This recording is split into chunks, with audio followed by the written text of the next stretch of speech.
It's Orioles baseball on MASN tonight on a gorgeous night. Adam Jones bobblehead night at Camden Yards. It's the Orioles and the Florida Marlins tonight, the finale of this three-game interleague series. And hi, everyone, I'm Jim Hunter. The Orioles looking to salvage one game in this three-game set before the Nats invade Camden Yards tomorrow night for a three-game series. And one of the areas that has plagued the Birds all year long is add-on runs, both in allowing and not scoring, and in particular in the final three innings of games. This year, the Orioles, this has plagued them from opening day on.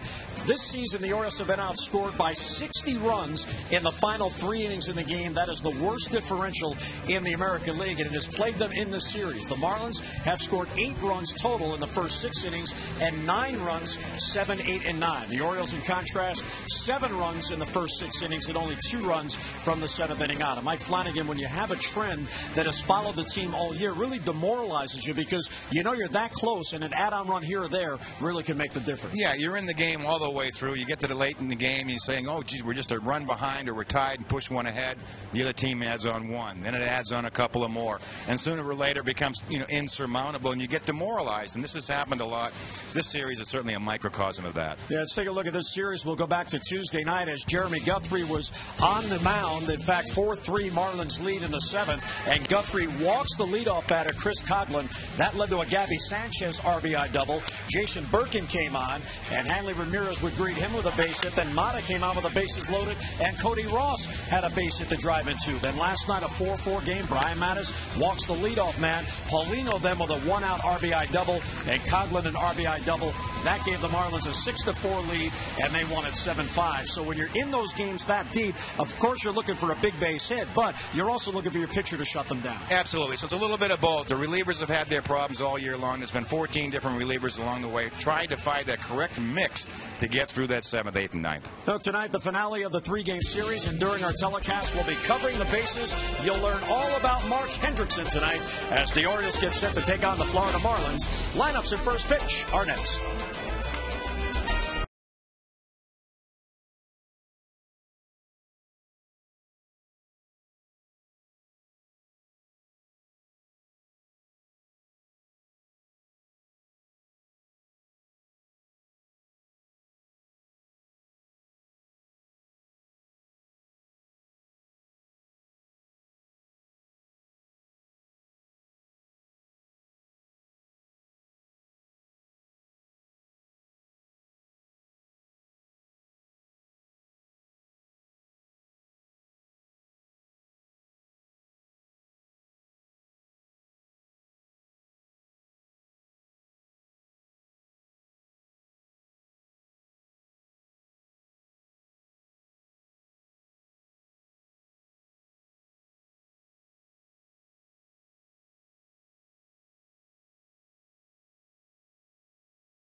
By Southwest Airlines. Go to southwest.com, grab your bag.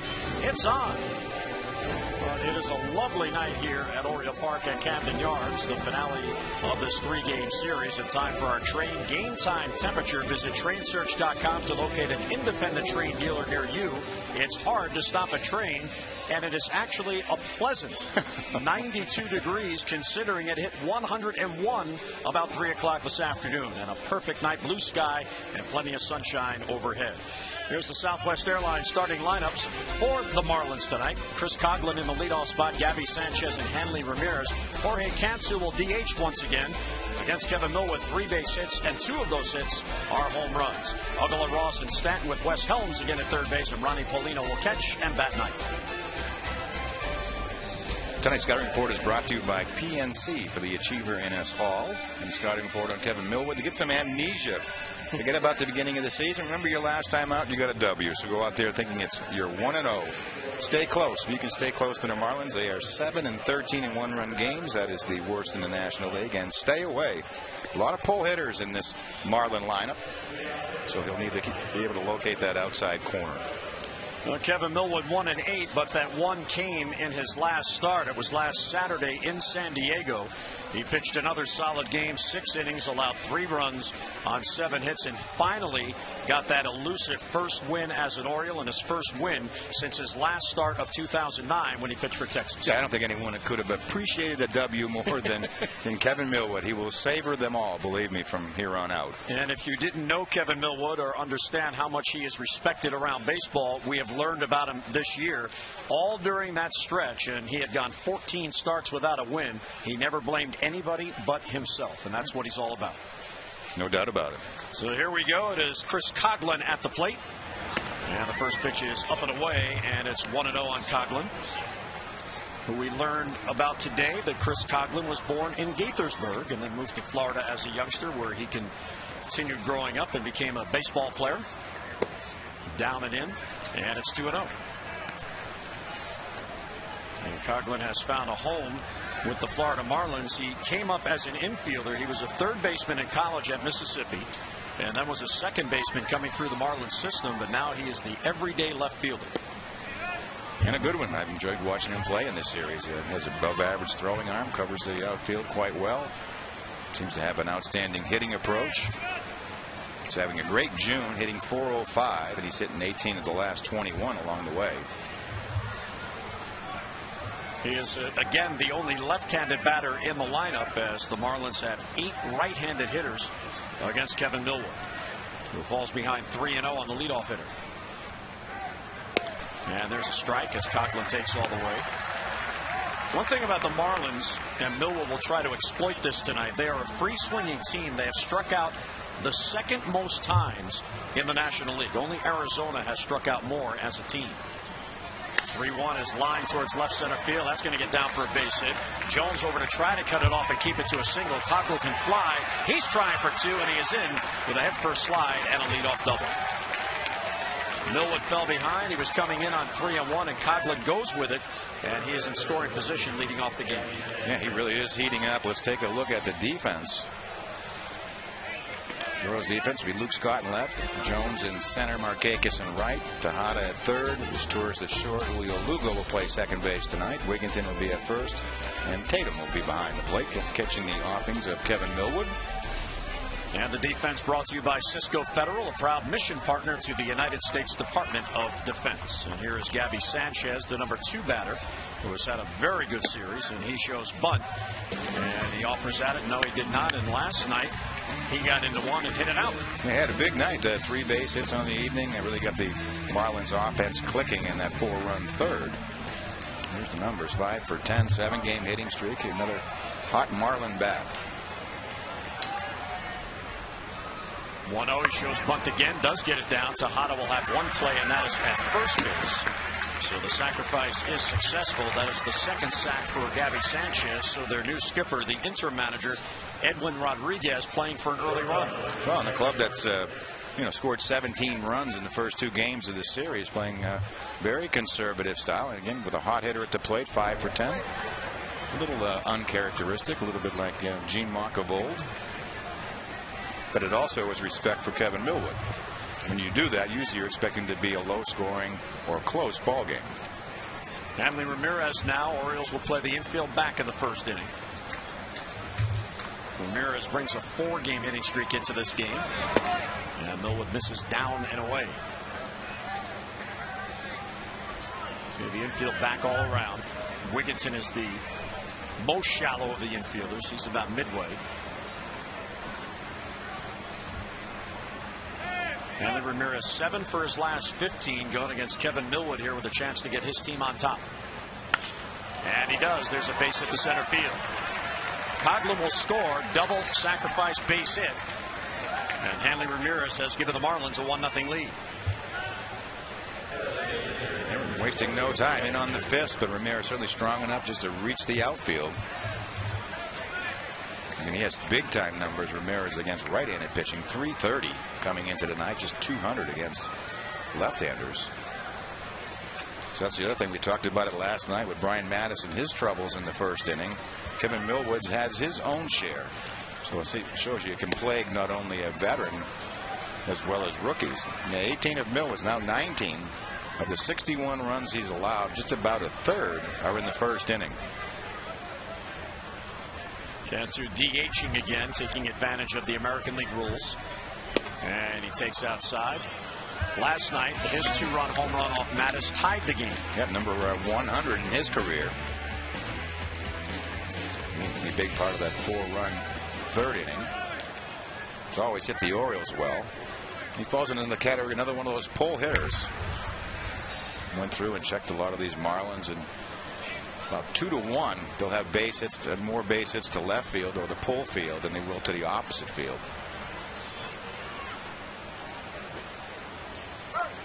Ramirez runs, pitch is taken, throw to second base. The tag is not in time. There's a stolen base. So Hanley Ramirez picks up his 14th steal. He's in scoring position. It's still only 1 down. He finally had someone thrown out last night, but that is a great jump. You see, he actually had a step or two start before Millwood even started to the plate, so really no chance. Greg Tatum behind the plate. Good throw, just too much of a jump off of Millwood in this case. I mean, this is a pretty talented and versatile offense. They can run, they can hit for power, they can hit for average. So the count is 2-1 as the home plate umpire Kerwin Danley was alerting everybody that he called that pitch a ball in which the stolen base took place. Juan Samuel had the team out early again today working on their fielding as Millwood misses outside for ball 3. Mike Bordick is with the team on this homestand, and he is basically running those fielding drills for the Orioles. Ramirez at second with 1 down. 3-1 to Cantu. He swings through it. 3-2. Perfect spot. Down and away from Jorge Cantu. Well, it's kind of amazing. You were referring to Kevin Millwood in the first inning runs, how this has plagued the entire Orioles team and their staff all year. That run scored by Coghlan, the 57th run allowed in first innings of games this year, and that's the most in any inning for the entire season that the Orioles have allowed. It tells you a couple of different things, and as a starter, you can, sometimes you'll say, well, I'll warm up more, I'll warm up less, I'll warm up and sit down and make believe when I go to the mound it's the second inning. I mean, you go through all these adjustments just trying to take that stigma off the first inning, but what it also tells you is how hard it is to be a reliever. You ask relievers to come in out of the bullpen and be sharp right away. I think that's why you have a lot of inconsistencies in relievers. Fly ball to right, playable for Nick Markakis. Hanley Ramirez will tag and go to third as Markakis plays it back in, so there's the second out of the inning. Now, one thing that Millwood has been able to do, even with allowing first runs, is then really recover from that and get stingy the rest of the way. In fact, it happened in his last start at San Diego. He allowed 3 runs in the first inning, then 0 runs over the next 5 innings. Right. Well, and again, even if you go by innings that he's allowed runs, in the second inning of games this year, he's only allowed 2 runs. So he does make the adjustment when he gives up the runs in the first, keeps himself in the ball game, and gives himself a chance to win.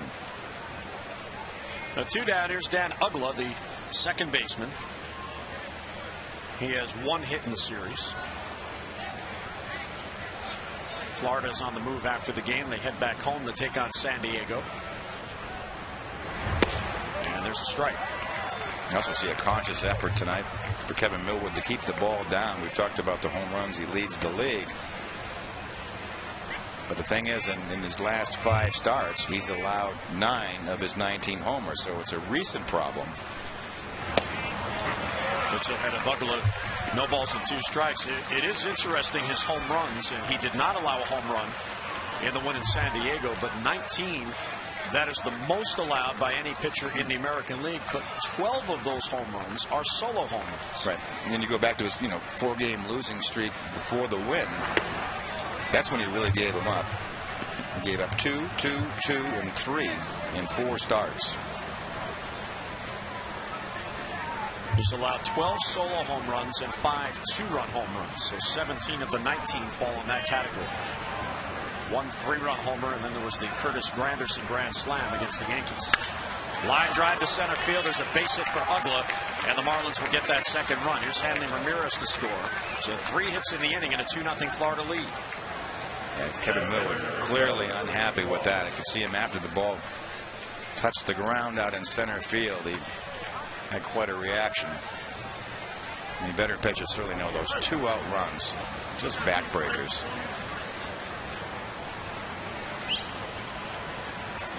And Millwood's ERA this month is 9.13. He's 0-3 at Camden Yards, 1-5 on the road. So try to regroup, take a deep breath. Cody Ross now. Yeah, just trying to get his team off the field. And Millwood misses outside, 1-0. Cody Ross has a 4-game hitting streak going. Hitting at .287 on the year.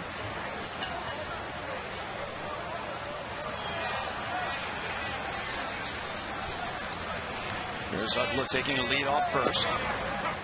And there's a strike. 1-1 on Cody Ross. And that's the thing. I'm not sure if Kevin Millwood's aware of the numbers, but Ugla, with 2 outs and runners in scoring position, had been 2 for 27.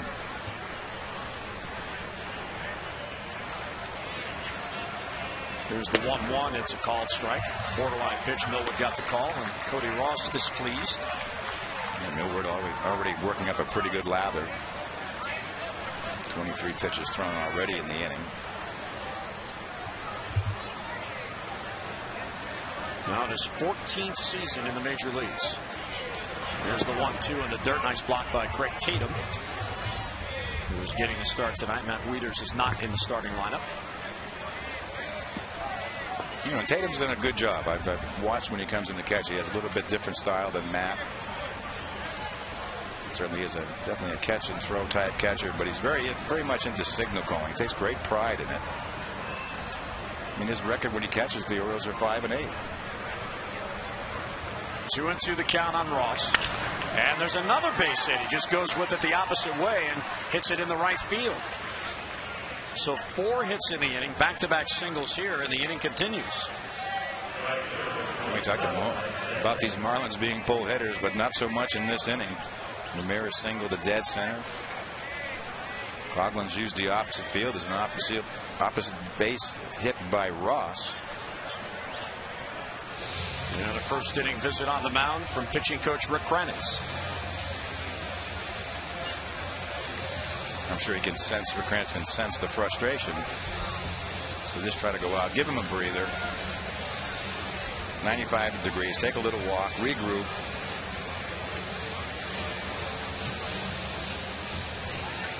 Millwood trying to get this elusive final out of the inning and keep it to what it is now, a 2-0 deficit. Mike Stanton, the rookie, comes up. The 20-year-old hitting .235, 1 home run, 9 ribbies after dominating the AA Southern League to earn the promotion. It's that kind of a quiet series. He's got a couple of base hits. He struck out 3 times, but you can certainly see the raw potential. So he put on a show in the minor leagues this year, forced his way to the big leagues. Millwood gets a strike on the outer part of the plate, 0-1.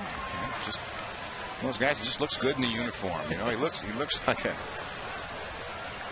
Bo Jackson type. Strong, he runs extremely well. And there's a strike again. It's 0-2. We talked about it last night. Just tore up the Southern League.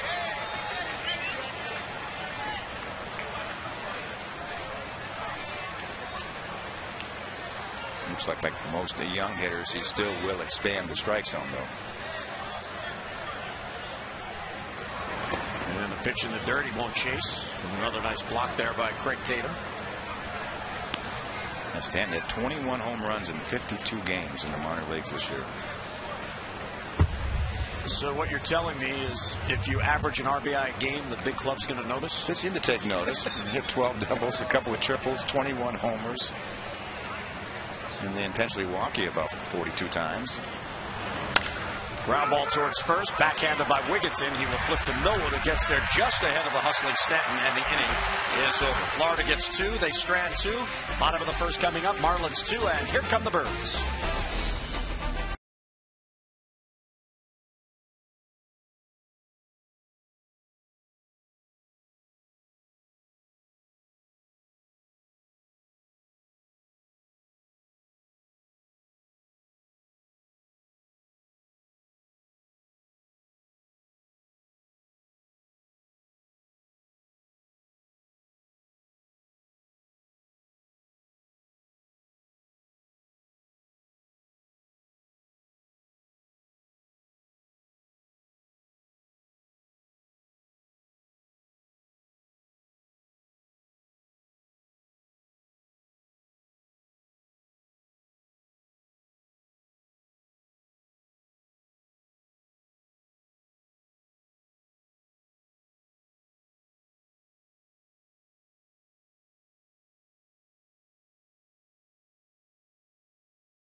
Marlins top of the first. Here come the Orioles bottom of the first. Southwest Airlines starting lineups for the Birds. Julio Lugo, Miguel Tejada, and Nick Markakis. Ty Wigginton batting cleanup.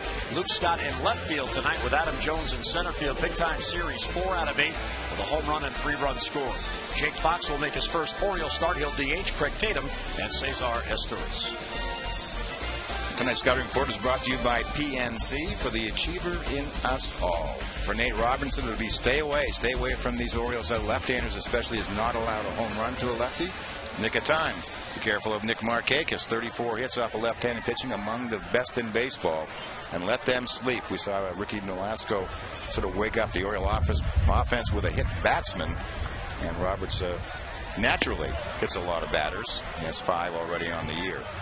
Pitches inside a lot to right-handers. 13th start, 5-5. What they say is he's a serviceable 5th starter. Lugo to center field, chasing Cody Ross back, but he'll have a play. And grabs it for the out and 1 away. Let's get a look at that Florida defense. That's Chris Coughlin will be in left field. Cody Ross will be in center. Mike Stanton will be in right. Pretty good outfield. Wes Helms at third, the veteran. Henry Ramirez at short. Dan Uggla will be at second base. Pretty good combination power-wise up the middle. Gabby Sanchez, great series at first. And Ronnie Polino will be the catcher. And the defense brought to you by Cisco Federal, a proud mission partner to the United States Department of Defense.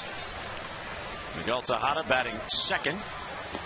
Brings a modest 2-game hitting streak into this game. But as we mentioned the other night, to get on any kind of a surge, you have to start with the first one. And he's now 2 and 3. There you go.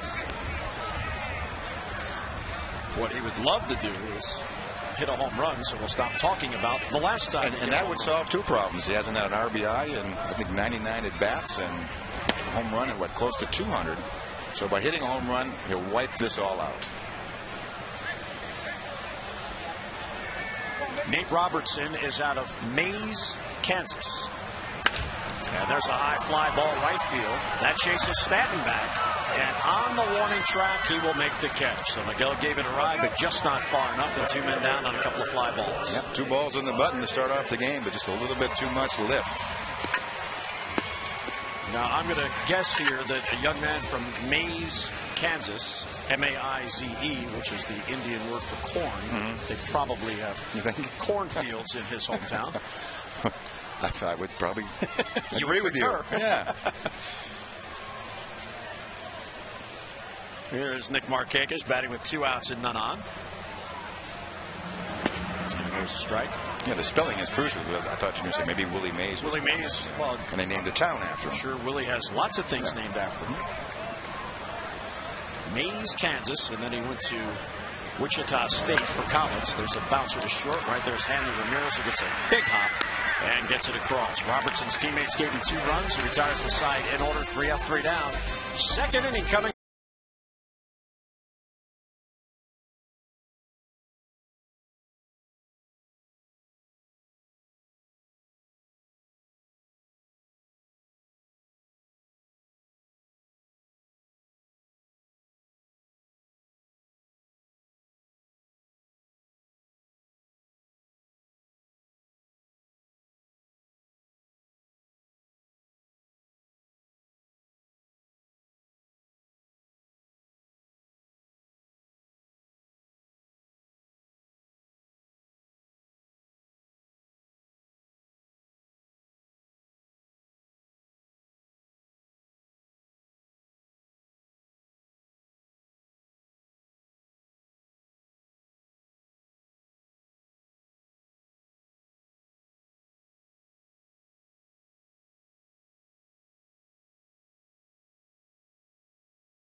The same court, was probably the one time it was kind of surreal, and I've never experienced that with any other athlete.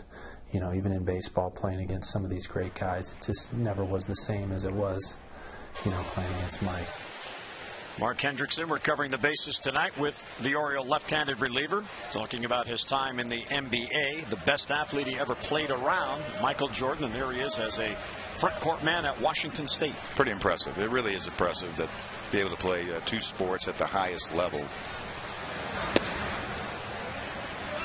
Many a player has to dedicate all of his time to one sport. To be able to be a multi-sport professional athlete at the peak of both is really quite a tribute. 2-0 on Wes Helms leading off. High fly ball slicing the right. Long run from Markakis. Nick has it in sight and has it for the out as he crosses into foul territory. And one away here in the second inning. Well, Mark Hendrickson, 6'9", goes 240. Yesterday turned 36.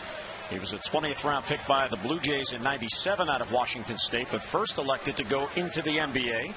Scored 381 points playing for the 76ers, Nets, Kings, and Cavs, and then eventually gave up basketball, went back to baseball full-time, and made it to the big leagues in Toronto. Yeah, he was chosen in the Major League Draft 5 times before he signed the 6th time with the Blue Jays back in 1997. He was drafted by the Braves a couple of times. Padres, Tigers, and Rangers. Ronnie Paulino, the number 9 batter, the Florida catcher. He's hitting at .309. That is the second best batting average in the National League by a catcher. And the leader will be here tomorrow night, Ivan Rodriguez of the Nats. There's a strike, 1-1 the count. Yeah, he really has solved their catching problems now with being a full-timer. Now, do you think Mark Hendrickson may have tried to emulate you in your career path? I mean, you were a big-time basketball star at Massachusetts, being a point guard for Julius Erving. Yeah. I don't know so much about following his path. When I got to college, I knew I was not going to go any farther with that sport. I was just not going to be certainly probably tall enough or quick enough, and those 2 things would really hurt me in the NBA. But Mark at 6'9", that is pretty amazing. It really is pretty amazing. The ball in his hand sometimes looks like a golf ball to me. Here's the 1-2 to Paulino. Breaking ball. Ooh, just missed. 2-2. See, what I thought you were going to say was once you got to UMass and you saw Julius Erving, that's when you realized you weren't going to play basketball. I certainly knew that because one of my first scrimmages when I got to the University of Massachusetts came down the court and Julius was back there, and I thought I was safe shooting from the foul line, and pulled it up and blocked my shot, and 9 guys ran the other direction, and I stood there with my mouth open. You know, I think I better work on that curveball. I mean, he was really the best I ever saw or played on the same court with by far. Because then in college you couldn't dunk, right? You know, and he would dunk in practice, and we would have 2,000 and 3,000 people for our practices. I mean, it was really incredible. 3-2 to Paulino is a ground ball. That's fair. Right down the line. It hugged the line. Markakis has to run it down. Paulino's hustling around first. He's trying for 2, and he just beats the throw of Nick Markakis. You couldn't roll that down the line any better if you tried. It just hugged the line all the way, and a one-out double for Paulino. Yeah, I have to check my scoring, but I think that's 3 straight doubles for him going back to last night. A double in RBI in the 7th inning, a double in the 9th, and a double here. Tonight's second inning brought to you by Luna. Call today for the Luna double. Get your second room of flooring free. Call 877-241-LUNA. And the most doubles all time. Danny Ramirez, 186, trying to catch Mike Lowell. Jeff Conine on that list. Mr. Marlin, 180. So another runner in scoring position, and here is Chris Coughlin, who led off the game with a double, and it came around to score on the Ramirez base hit.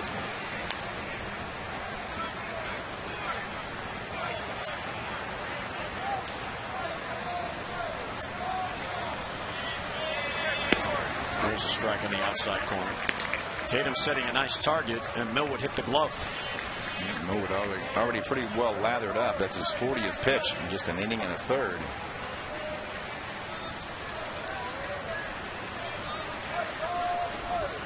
One and one with one down. Swings through it, 1-2. Millwood, in his first 15 starts, had allowed 3 earned runs or less in 9 of those 15 starts. And the only game the Orioles were able to win for him was last Saturday at San Diego. 1-3 and 5 no decisions, despite pitching to give his team a chance to win. Oh, absolutely. He has pitched much better than the record. And I think we were saying that actually back then. He had pitched so well. And believe me, in this game, when you pitch that well and you don't get wins, you do know there's going to be a rough spot coming. It happens to everyone. You know, sometimes it's 2 or 3 starts. Sometimes it's a little bit longer. But everybody goes through stretches where nothing really goes right. Very few seasons had by pitchers where from start to finish you're just dominating and everything goes your way. Paulino at second with 1 down. For Millwood, giving up base hits, nothing new. He leads the league in hits allowed. One of his strengths, though, is minimizing damage. And misses inside to Chris Coughlin, ball 3. He never gets rattled when there are men on base. And after 29 pitch first inning, now at 14 in the second. Yeah, it really has been his command, and you can tell again tonight the pitch count rising quickly. A lot of those games early when he's getting no decisions, he'd have 60, 70 pitches going into the 7th. The 3-2 pitch, bloop towards center field, hangs up there for Adam Jones, who will make the catch. Paulino has to hold, and 2 men out. Big out for Millwood for the second out of the inning. Yeah, it never fails when you're going through it and runners in scoring position there. The 2 hottest hitters come up. Sanchez at the plate now, and Coughlin, who just left. Gabby Sanchez now, who laid down a sacrifice bunt, his first plate appearance.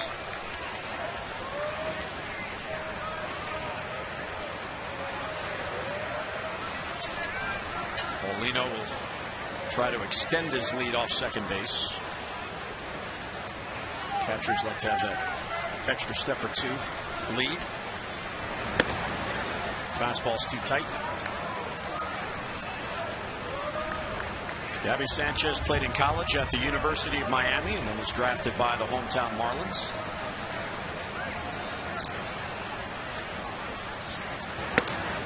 High again, ball 2. You can see Tatum's telling him, get the ball down, stay down. He's made some good pitches down, but occasionally one will just wander up, and that's the one they're taking advantage of.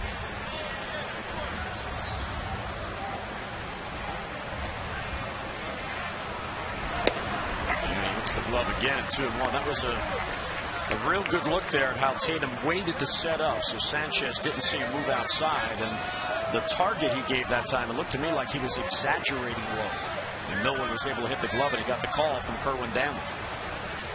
Yeah, there's been catches at times. I know Rick Dempsey had a model that had like an orange piece of leather sewn on the bottom of the glove. So not only would you look at the target, you would look at the bottom of the target.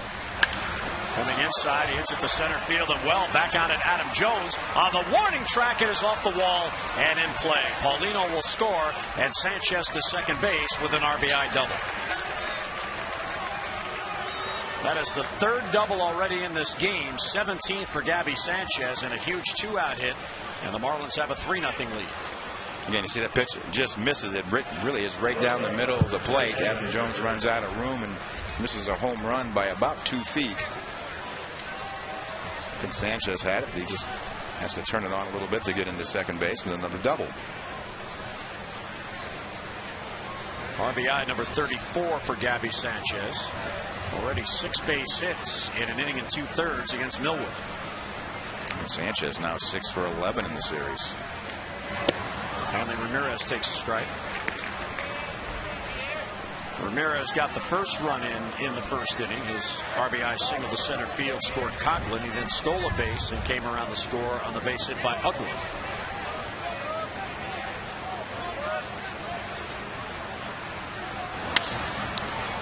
Fly to center field. Adam Jones over to his left, has it for the out. The inning ends, but the Marlins get another on 2 doubles, 1 left. Mid-second at Camden Yards. Florida 3, the Orioles nothing.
Change under Juan Samuel.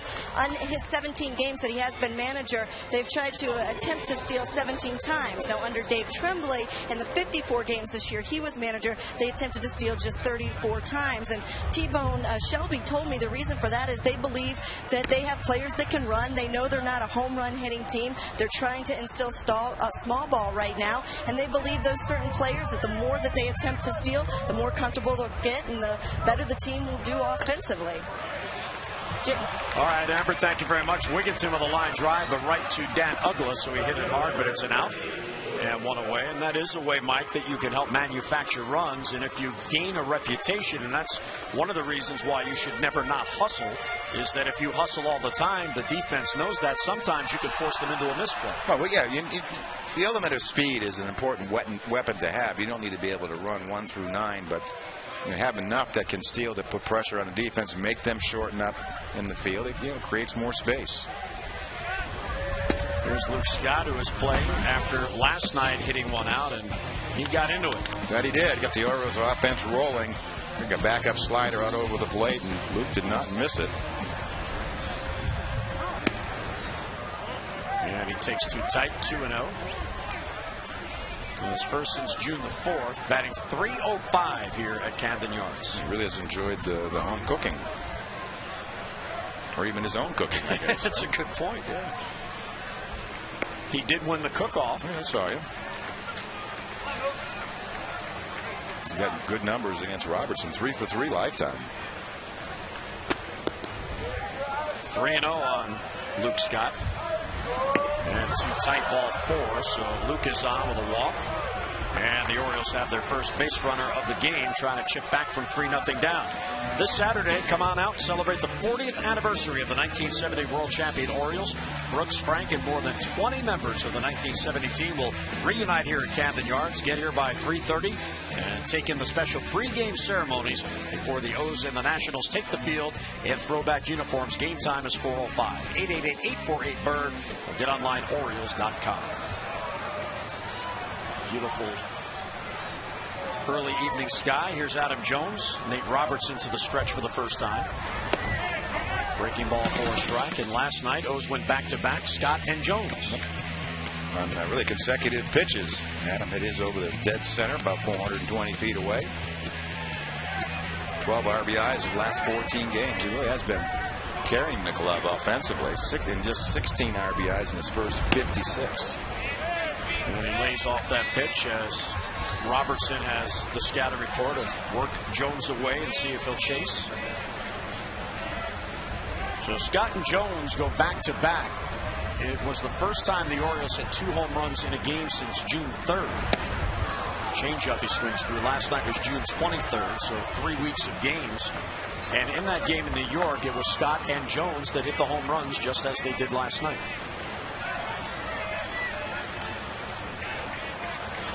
The Orioles are 10th in the league in home runs with just 55, and they've only hit 11 home runs now in the month of June. And Jones can't reach it. He's down on strikes. There's the second out. And Robertson just staying away. Take a look at the 1-2 pitch. Again, misses location right across the plate. How about that? Set up on the inside corner, throws on the outer part of the plate. It sails, and he still gets the swing and the miss. Well, that's why lefties are effective.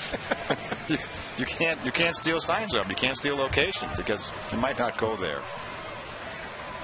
Here's Jake Fox getting his first Orioles start. Now, technically, that was a bad pitch. He missed a spot all the way across the plate, but he had a good result. Well, that's what the hitters will say. How could a guy that wild be in the big leagues? He averages 3.7 walks per game. Jake Fox got in the game last night as a pinch hitter and drew a walk. He's DHing tonight with Tatum, who is on deck catching, so Wieters gets the night off in this stretch of very hot weather at Camden Yards. A real long set of signs from Gary Allenson down to third. Scott doesn't go. Foul back. Fox hit 2 home runs with the Athletics, was batting just .212 when he was designated for assignment. The Orioles worked out the trade. Here's Gary Allenson, the Orioles' third base coach.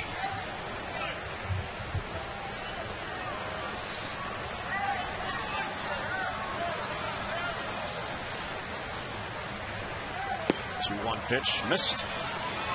Robertson's doing a real good job here early on of mixing it up and changing speeds. Yeah, he's a veteran, left-hander. Has all the pitches, fastball, cut fastball. He's tough on lefties. Moves the ball around, changes speeds, nothing fancy. So he's just like sort of 5th starter mold.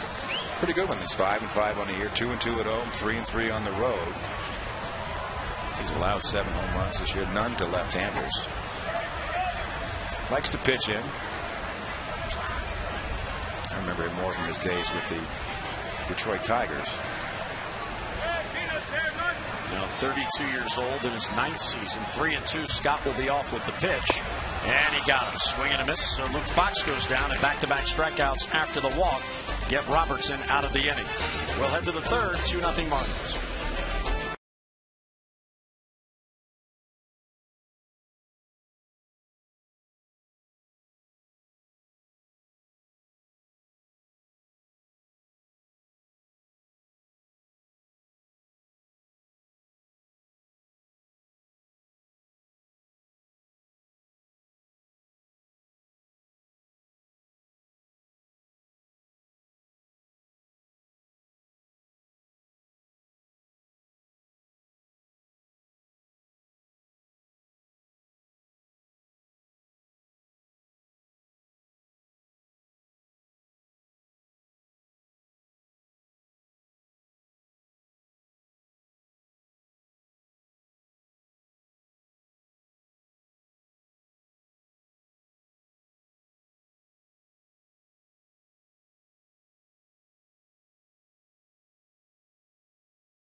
Utah Street beyond the center field gates. Beautiful flowers as well. And here's Kevin Millwood trailing 3-0 going to the third inning.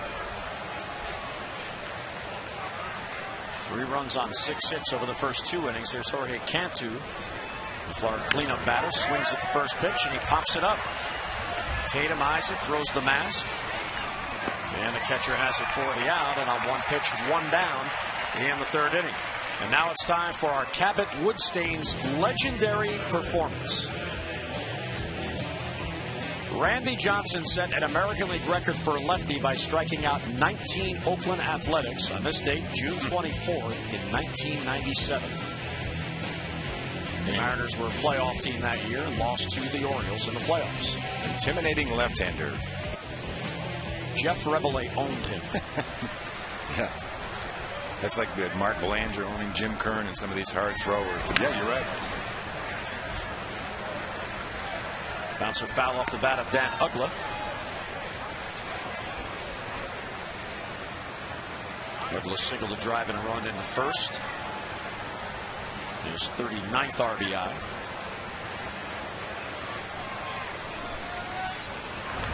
For all the talk of Dan Uggla changing teams in the offseason, he stayed with the Marlins, and he's having another very good year. He's got 14 home runs in that number 5 spot, and you look at what he's done since becoming a regular: 27, 31, 32, and 31 home runs the last 4 years. Outstanding production from second base. Takes low for ball 2. I think he was a Rule 5 selection initially. That is correct, for the 2006 season. He was originally drafted by the Diamondbacks and was in their system until the Marlins took him. So one of the better success stories of using that Rule 5 draft. Yeah, a few have made it through. George Bell with the Toronto Blue Jays was a Rule 5 draft. Kelly Gruber. I think wasn't Johan Santana, I think, was a Rule 5 draft. From Houston to Minnesota. They hit him in the bullpen for a year. 3-1 pitch is called strike, 3-2. So Kevin Millwood trying to keep it as is here after being touched up for 3 early runs. Uggla is the first player with 3 consecutive 30-run home run seasons as a second baseman, playing at least 100 games at second base in those years. That's pretty good when you have something all by yourself. And he has a base hit to right field, protecting the outer part of the plate with 2 strikes. So another base hit. That's the 7th for Florida. Well, tomorrow night, gather up your family and friends and enjoy a brilliant post-game fireworks display following the Orioles and Nationals game at 7:05. Enjoy a summer night here in Birdland. For your tickets, 888-848-BIRD, or just go online at Orioles.com. Final 3 interleague games of the season, and the Nats will be here for the Battle of the Beltways. And Jake Arrieta goes against J.D. Martin tomorrow night. We expect Brad Bergeson on Saturday, as Cody Ross takes ball 1 against Livan Hernandez. And then Jeremy Guthrie on Sunday against Luis Adelano.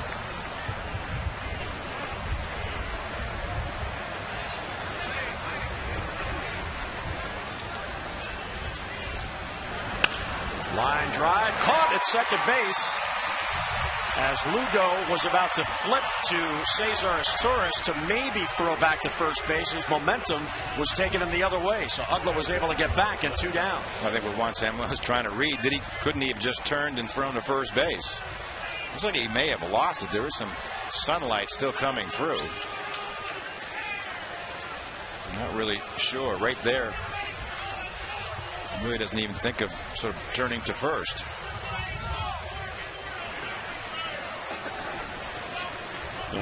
Juan Samuel. I think Juan's trying to think that one through.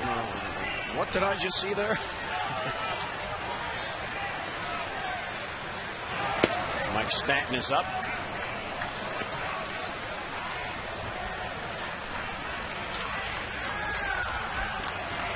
Stanton grounded out to end the first inning. 20 years old and a regular in the big leagues.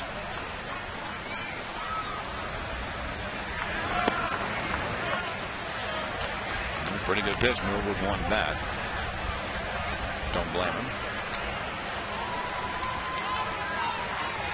61 pitches already thrown by Kevin here in the third. The amazing thing about Stanton, who was here in the big leagues at the age of 20, you wonder how the heck did he last until the second round in that 2007 draft.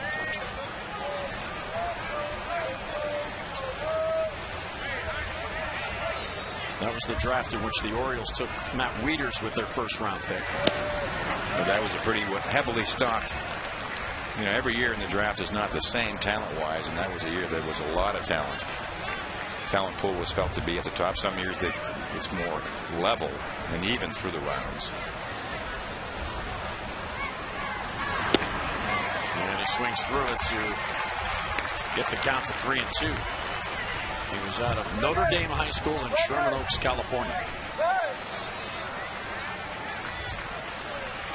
Even the Marlins didn't take him in the first round. They took Matt Dominguez, a third baseman, with their first round pick, and then Stanton was still there in the second one. Uggla will run with the pitch. 3-2, and he got it. So Millwood gets out of it, and for the first time tonight, keeps the Marlins off the board. Mid-third at Camden Yards, Florida with a 3-0 lead.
Went over and had a brief chat with his manager, a former big league second baseman, Juan Samuel. I think he knows a little bit about the position, and just sort of asking the question, why didn't you just throw it to first? And right now only those two know the response. We can tell by the puzzle on Juan's face that he had to ask the question. Well, in particular, that they spent quite a bit of time today working on infield defense. Here's Craig Tatum. And what they've done since this homestand began the last 3 days with Mike Bordick here is they have shortened the batting practice time so they can get on the field before batting practice and do all the extra fielding work. They first work with the outfield, and then they concentrate on the infield with Mike Bordick running those drills. Yeah, and it's a wise thing to do. The Orioles are 5th in the league in defense, but they've made some errors that really don't count in the book. Rick Tatum, the right center field. He got a lot of it. Long run for Cody Ross, and he won't get there, and it bounces up into the stands for a ground rule double. So Craig Tatum gets his first extra base hit on the year, the Orioles' first hit tonight. And the Birds have a runner in scoring position leading off. Well, had to feel good. Up and out over the plate. Craig Tatum goes right with it. The first time in the series, seems like we're able to get a ball over the Marlins outfielders' heads.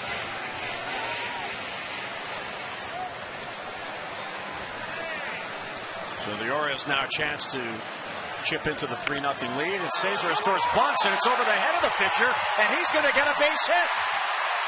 How about that? It looked like he might have been bunting the sacrifice. He hit it too hard, and as a result, he ends up with a base hit because of where it landed. Yeah, it had Nate Robertson, the pitcher, all confused.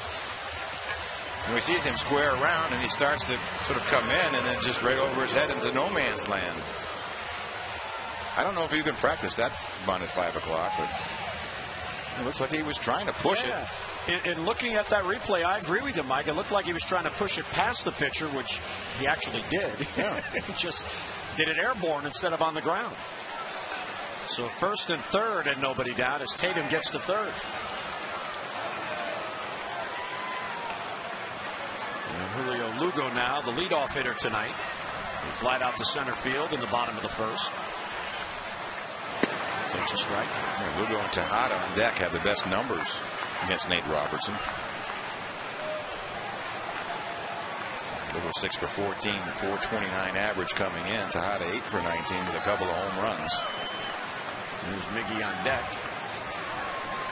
Lugo's got a 4-game hitting streak going. And he's got a 5-game hitting streak going. Base hit up the middle. The Orioles get on the board. Here's Tatum the score. And it's a 3-1 Marlins lead.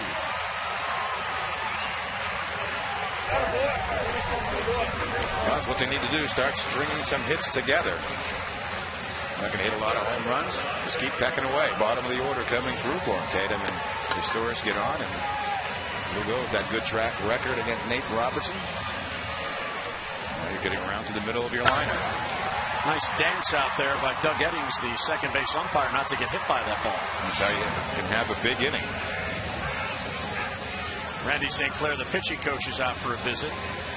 For the first 2 innings, the Orioles had just 1 base runner, the 1-out walk of Luke Scott in the second.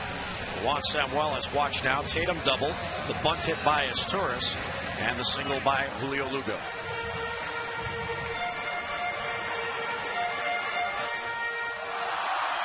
There's some good speed out there for the Orioles, and Miguel Tejada up representing the go-ahead run. He has now gone 202 at-bats without a home run. April 30th, his last home run. He hit that off Daniel Bard of the Boston Red Sox, who was on relief. Ground ball towards the middle, and a base hit for Tejada. Historis around third. He will score, and it's a 1-run game. When Miguel Tejada picks up the RBI, it's only his second in the last 23 games and his first in 39 at-bats. Had to feel good. Again, the bottom of the order gets on to start the inning off. Rolls over to the top of the lineup. Miguel Tejada, which he does so well, just right back up the middle. Narrowly missing Robertson. And you saw the Exmo swing from the side. Exmo brought to you by H.H. Gregg. We make buying TVs and appliances simple. H.H. Gregg, price and advice guaranteed. Markakis now, and he takes a strike. So Kevin Millwood back in the game. Takes some of the pressure off.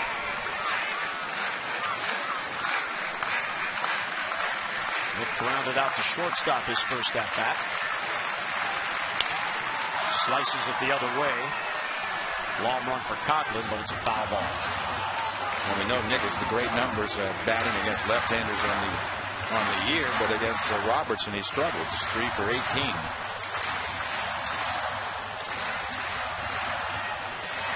Most hits against lefties on the year. Well, Marlon Bird at the top, Justin Morneau, another left-hander, and then there's Markakis. Young and Jeter, right-handed hitters. That's what makes it so impressive. 0-2 is over but low. Good eye there by Markakis, who is 10th in the league in walks with his 39. Big opportunity for the Orioles for a crooked number inning. 2 already in and 2 still on base with nobody out.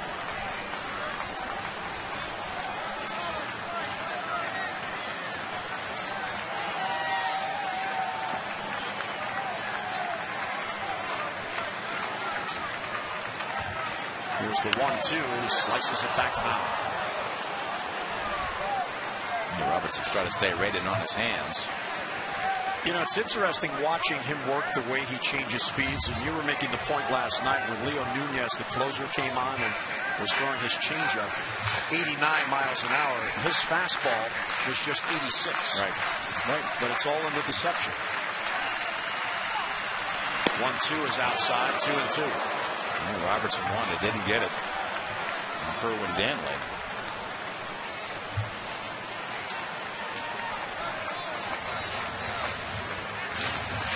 is the interim manager, Edwin Rodriguez, for the Marlins. 2-2 pitch is foul back. That's when they'd like to have that.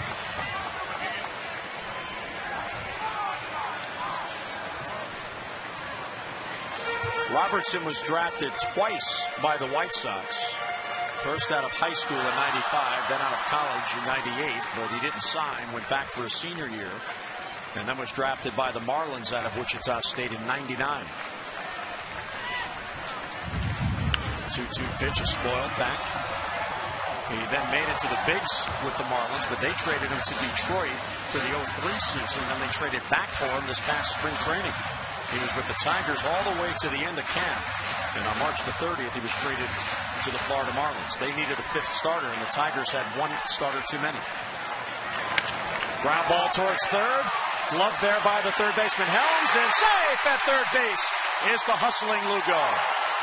What an effort by Wes Helms, but that'll be a base hit for Tejada, and the bases are loaded. Well, Nick just stays with it, probably a little bit outside, just slaps it down the line. Helms' momentum, he just can't get back to third base before Lugo can get his foot in. A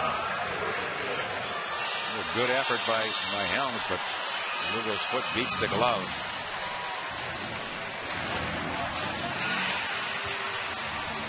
So Julio Lugo hustling into third. That loads the bases. Lugo at third, Tejada at second, Markakis at first. Wigginton now to face Robertson. Robertson hadn't allowed a hit coming into the inning. Now they have 5. And there's a strike.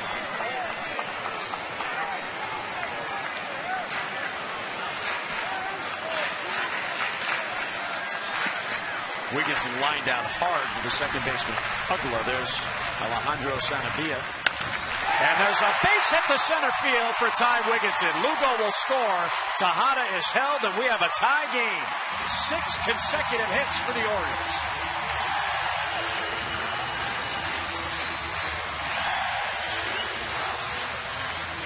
Well, that's a rally for you, Mike. A double and then 5 consecutive singles. Yeah, we had a bunt over the pitcher's head, an infield hit by Markakis, and a couple of ones right on the button like this one off the bat of Ty Wigginton. Well, hitters in this inning either use the opposite field or right back up the middle.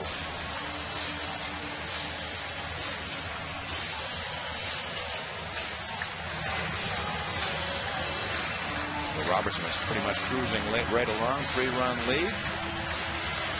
6 straight singles later, all back to even. So Wigginton picks up his team-leading 40th RBI. And that'll get Luke Scott up with the bases loaded. Luke does have a grand slam on the year. He hit it on May 13th here at Camden Yards against Seattle, and it was a game winner. Yeah, pinch hit. 3-3 game. Good pitch there, and he can't reach it. Nothing in 1. And it's interesting what Florida's done here with Wigginton up. They have the infield in. Now with the game tied, they have the infield back, hoping for a ground ball to get 2 and minimize the damage.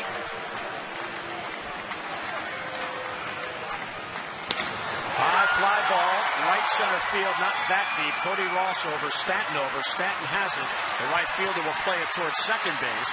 Coming in to score is Tejada. It's a sac fly and an RBI, and the Orioles have a 4-3 lead.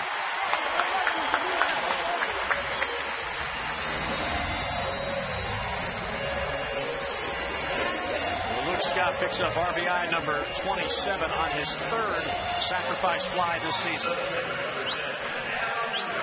And good base running by Markakis as well. He tagged and ended up at third base. That really drew the throw into second base from Stanton. So the Orioles have the lead. And here comes Adam Jones. Still only 1 down. And here's where we talked about in the open tonight, Mike, about those add-on runs, how critical they can be later on in the game. Yeah, they really would like to have a 5, 6, 7 run inning. It's been so few and far between. Create some distance.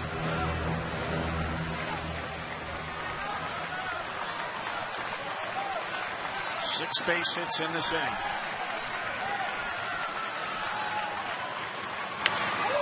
Jones fouls it back. That evens the count at 1-1. Tonight's Maryland Lottery Hit It Here fan of the game is Kelly May Baggerly from Nottingham. If an Oriole player hits the Hit It Here sign located in the bullpen area, Kelly May Baggerly will win $100,000. To find out more about how you can become the fan of the game, visit mdlottery.com. Hit It Here. Adam Jones would like to hit it there. Sharply grounded foul. Ricochets out towards third base coach Gary Allenson. Robertson 5-5. He won his last start against Tampa Bay last Friday night. That, however, was his first win in over a month. He hadn't won a game since May 15th before he beat Tampa Bay. Markakis at third and Wigginton at first with 1 out. Inside, count evens 2-2 on Jones.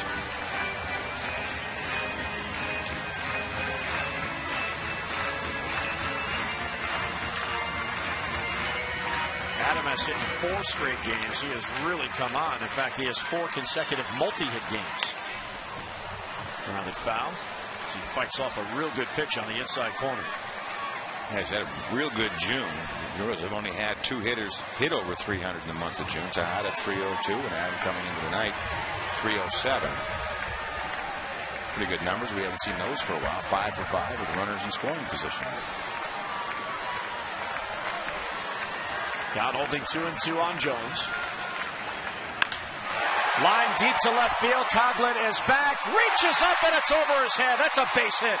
Markakis scores. Wigginton heads to third. And Adam Jones has an RBI double. A 5-run inning. The onslaught continues.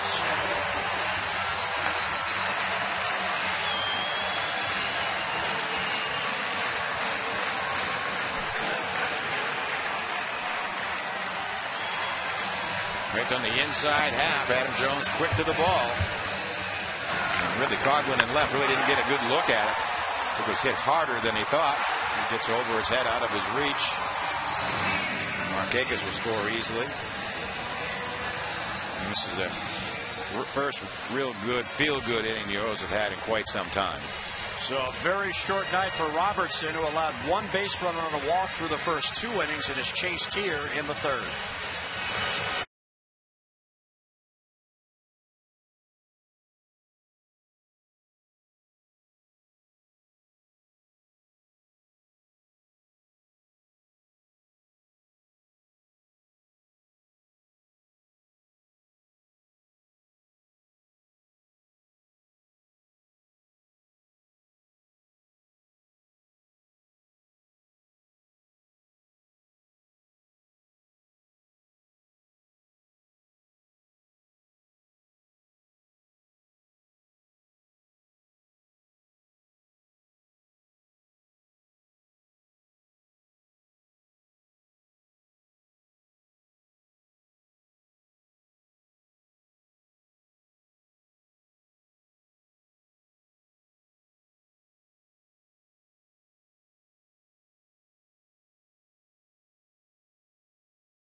League debut. Well, just called up. Another one of those players that are coming out of the Southern League. In the year in Double-A, Jacksonville went 5-1, outstanding ERA 2.01. Struck out 65, only walked 16, and now I'm sure taking a huge deep breath, making your Major League debut. So he will face Jake Fox. Let's visit with Amber. Well, Jim, this is the opportunity Jake Fox has looked for since he came to the Orioles. He said that he never felt comfortable with the Oakland A's philosophy about hitting. We all know that's take a lot of pitches, have a high on-base percentage, and he's known as a power-hitting guy. He said he just never felt like he had the opportunity to do that because when you're taking pitches, sometimes you're in a 2-strike count, you tighten up your strike zone, you end up seeing pitches longer into the zone, and it's hard to square up on the ball. So he's trying to take advantage of this opportunity here to just go ahead and hit. Jim. All right, Amber, well, he's 0-2 as he swings through that pitch. Santabia, pretty good movement. And to give you an idea of how Santabia wasn't on the Marlins' radar as he deals here 0-2. And he got him. Wow, 3 pitches, and he strikes out Jake Fox. Welcome to the big leagues. That won't be a long time memory. Pretty good sinker, low middle of the plate. Bottom fell out of it. Pretty good stuff. Well, he was not even in spring training with the Marlins, and he's listed in the minor league section of the Marlins media guide. I couldn't find him. So he strikes out Jake Fox for the 2nd out, and the Orioles have batted around as Craig Tatum, who began this inning with a double, comes up. Yeah, it's been a while since they batted around. This is good offensive territory to be getting into. Tatum's double to lead off the inning was his first extra base hit of the year.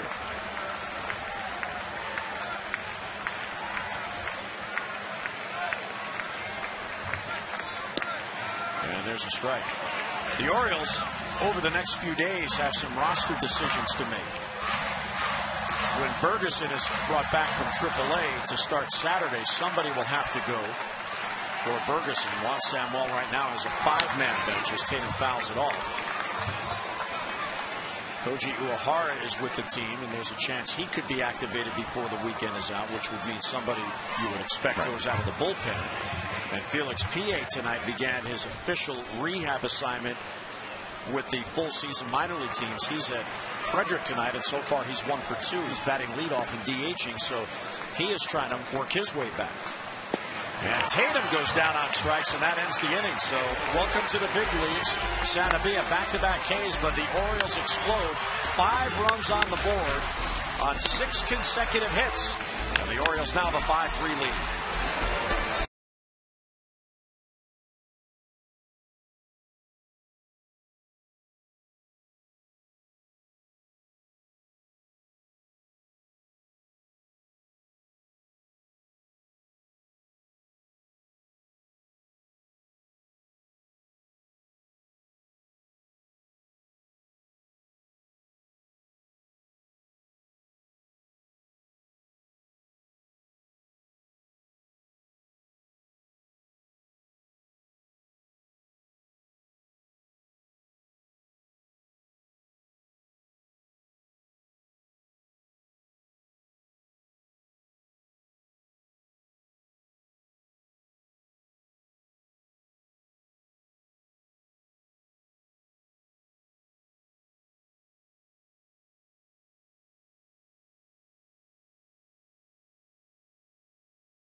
By Green Turtle Sports Bar and Grill. Bring your Green Turtle receipt to the Orioles box office for a buy one, get one free ticket offer for any non-prime game. Lovely night downtown, even though it's warm. It is warm. The Oriole bats warmed up. 5 runs on 7 hits to give Millwood a lead. But being the veteran he is, I'm sure he's going to try to regroup. Thankful for the lead. So how about this, the run support for Millwood? He still has the 2nd worst support, 2.70 runs per game. Only Dallas Braden has worse support than Millwood. And Millwood was up there really most of the year. But the 5 runs the Orioles got from Millwood in his win at San Diego, that's the most they have gotten for him in any game this year. And it was the first time they had scored anything more than 3. Yeah, it really has been unbelievable, the support that he's had. 2-1 on Wes Helms leading off for the Marlins. I think you talked about it. His last 12 starts, they have scored 22 runs while he was in the game. I'd have to file for non-support. 2-1 is fouled back. There's your run. Go make it stand. Yeah, that's what you say. Go get him. I'm sure that's what he's feeling inside right now. Boy, it's a second chance here to regroup and get it together. He's had a nice rest, work his way through it. There's nothing worse than sitting in the bench and having your team have a rally and they do not score and you've been sitting there a long time. I usually say, if you're going to make me wait that long, put something on the board.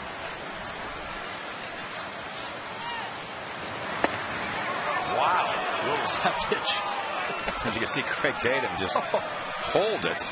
I mean, there's no pullback. There's no, I mean, this is just a frame. Well, maybe a little pullback. Not much. I guess it was inside. Yeah. 3-2. Tapper back towards the mound. Tough play for Millwood. He quickly turns and throws, and he got it. 1 away in the Marlins' 4th inning.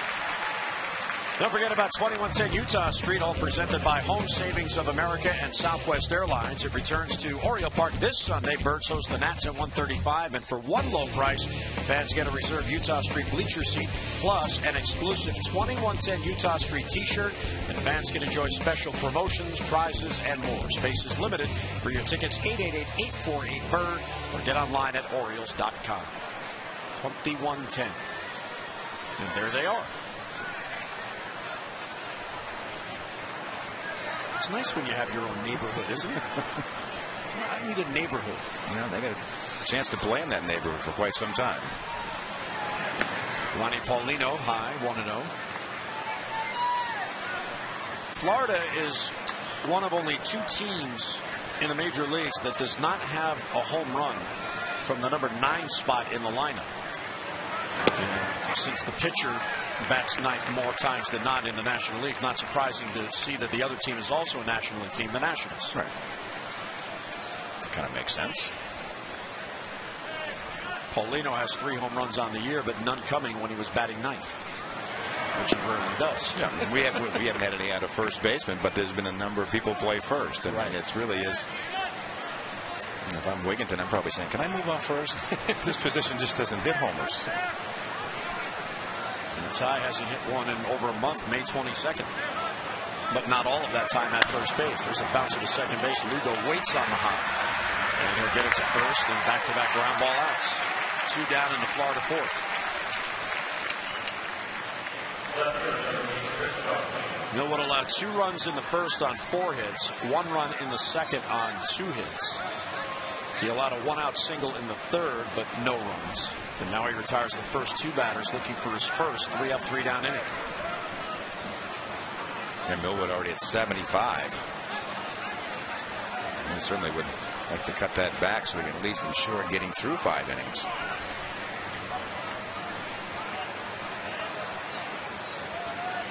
Here's the leadoff man, Chris Coughlin, already up for a 3rd time as Florida bats in the 4th inning.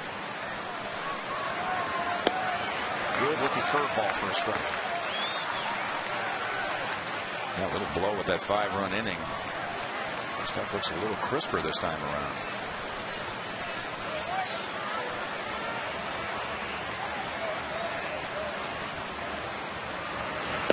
Oh, 1 is taken low.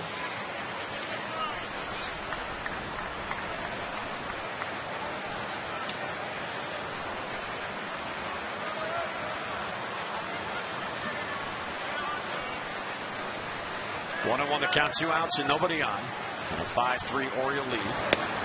Fastball for a strike. Good pitch on the outer part of the plate. Yeah, good late movement and down in the zone.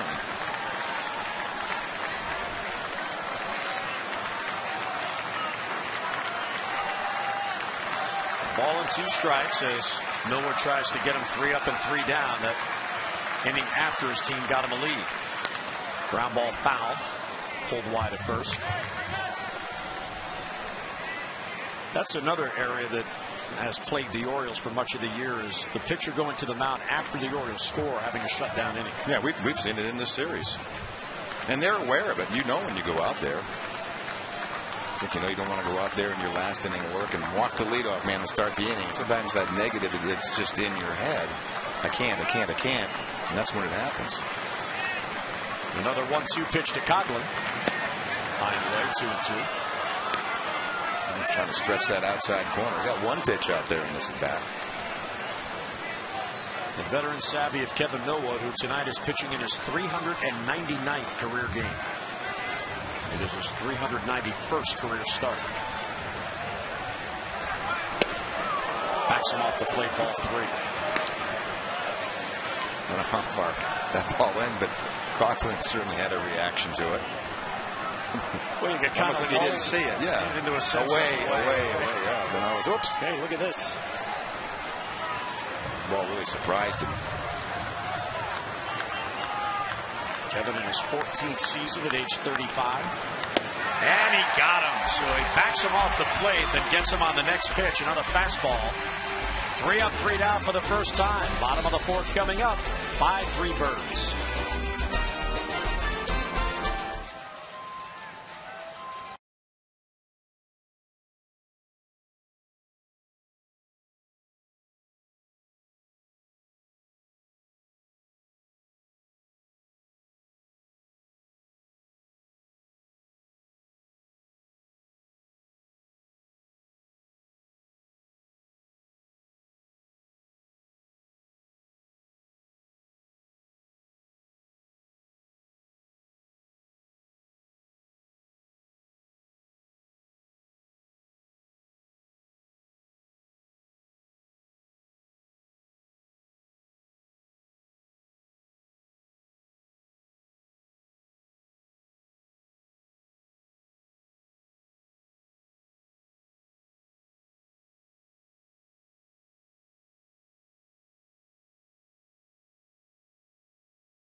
H.H. Gregg, price and advice guaranteed.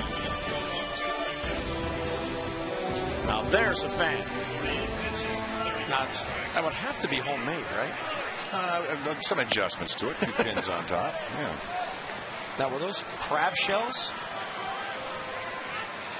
Yeah, look at that. So he enjoyed the meal, and then he got creative. See, that's why I should have paid attention in those arts and crafts classes. Yeah. Here's the Oriole bird. Good look. That's what we need up here. We need hats. I don't need a hat. A straw hat. A ski hat wouldn't go real well right now. Not going to work. We got to get a hat for Palmer. That's what we'll work on that. There's a nice straw hat for Cakes. As Torres leading off, Orioles sent 10 men to the plate in the 4th inning, scored 5 times. Cesar bunt single his first at bat. Ground ball towards first. Right there is Gabby Sanchez. He'll go to the base unassisted. And 1 down. Time now for our AT&T Mobility trivia question. Let's see if we are stumped again tonight. Who holds the Marlins record for most saves in a season? I have no idea. I'm trying to think who was the closer on that 97 Yeah, team. they had a big right-handed closer. I can't think of his name.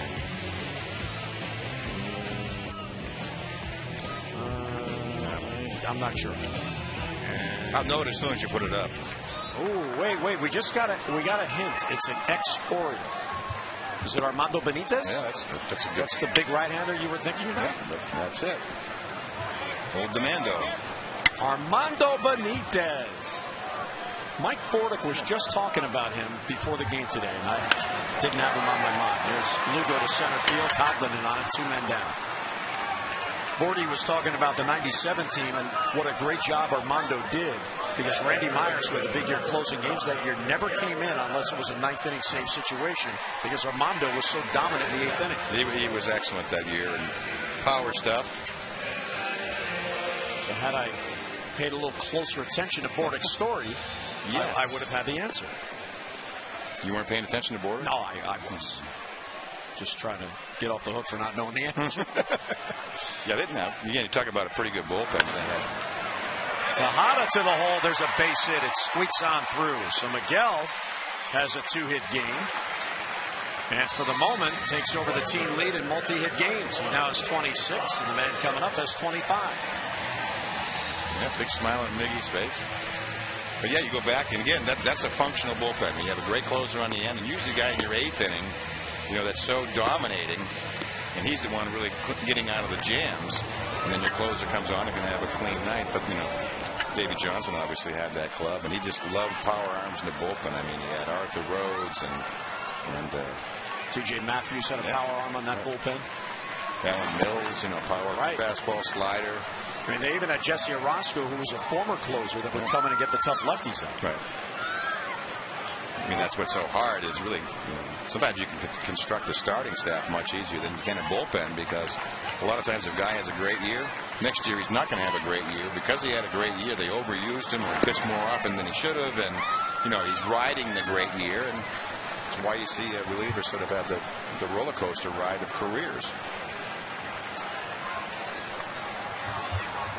6 straight hits in the 3rd inning, the first time since 2008, September 24th against Tampa Bay. You see a lot of closers hold their job for a long period of time. They're real good ones, but setup men and the rest are almost seem to be interchangeable. They don't last a whole long time. Miguel Tejada on at first, following his 2-out single. Now 77 base hits on the year. Marquez takes high, and there's a walk. And after retiring the first 4 batters he faced, the final 2 to get out of the 3rd, and the first 2 here in the 4th, a single, now a walk. I think it goes back to the point, too, I'm just talking about relievers, is that, like Kevin Millwood having trouble in the 1st inning today, you make a big deal about it, but he has, 15 minutes to warm up to get prepared for that 1st inning. Relievers throw about 15 or 20 pitches, and they're asking the coach out there, what's the situation as it's happening? So you're walking right into the fire, and you got to have your feet on the ground. You can't give up 2 or 3 straight hits as a reliever. So that's a very difficult mindset to maintain, to have to be good the minute you walk out of that bullpen. And the closer has that luxury if you have good setup men. He comes in with a clean inning, much like Mariano Rivera last night. He comes in, gets out of the 8th inning, he loads the bases in the 9th. And then gets out of it. But I mean, they create their own. They're not walking into someone else's. It's interesting you brought up how the relievers get loose, because on the O's extra set, which is just above the visiting bullpen here at Camden Yards, we have observed late in games the coach standing on the one side of the mound watching the game while the reliever warms up with the clipboard. Oh yeah, and you're getting a report. Sometimes you're in the middle of warm up, and you're going to be ready for the left-handed hitter 2 batters away, and sometimes you're not watching every single pitch. You'll ask, what happened, what's on, where are the runners? And you think you've got 10 or 15 pitches to get ready, and the next 2 hitters swing at the first pitch. I mean, it really is. It can be a fire drill. You sit around down there, and all of a sudden it seems like you're in. You're off, and then you're in. And then you might just get ready, and then there's a double play ball, and the inning ends, and sit down, stay out there. Yeah, sit down, turn it off. I mean, that's why a lot of times you can watch the bullpen as the game goes on, and guys know their roles. And if they have the long roll, he'll be the one that's down there antsy, and the other guys are having a good time. Called strike 3 on Wigginton, who thought it was off the plate, and that ends the inning. A base hit and a walk, and 2 men left. We're through 5. Beautiful night in Inner Harbor to 5.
Find out why 1,000 people are switching to Chevy each day at ChevyDealer.com. Still twilight downtown, beautiful shot of the moon. Somewhere near the stadium. Can't see it from where we're sitting, but what a lovely shot. Looks like it's a full moon, Mike. I'm glad I can see it. That's a pretty good cam. That's very good. I was looking for the flag. But to see which way the wind was blowing? Yeah, exactly. Well, the wind's blowing out on the moon. I guarantee you Palmer would know. All pitchers know. Sanchez takes strike 1. RBI double and a sacrifice bunt. I've enjoyed watching him play this series. He's a good baseball player. You could ask most every starting pitcher that they looked out their hotel room, saw a flag blowing, they could tell you if it was blowing in or out at the ballpark. Really? Oh, yeah. Except for the metronome. There's old Blurry out behind the bullpens. Just a slight breeze. Millwood misses off the plate.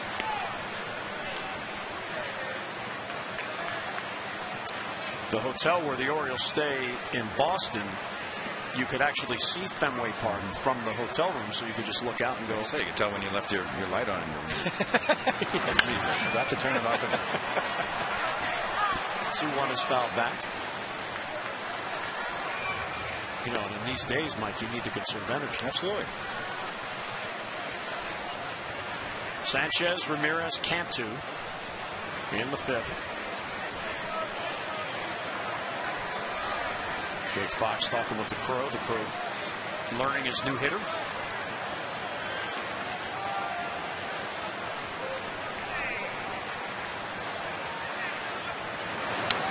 Two is fouled back.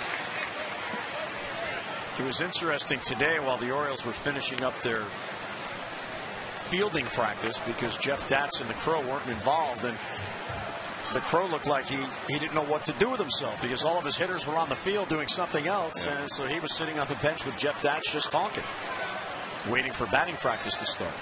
And there's some in-game tutelage going on outside. The other thing I observed during batting practice that I thought actually was really, really good.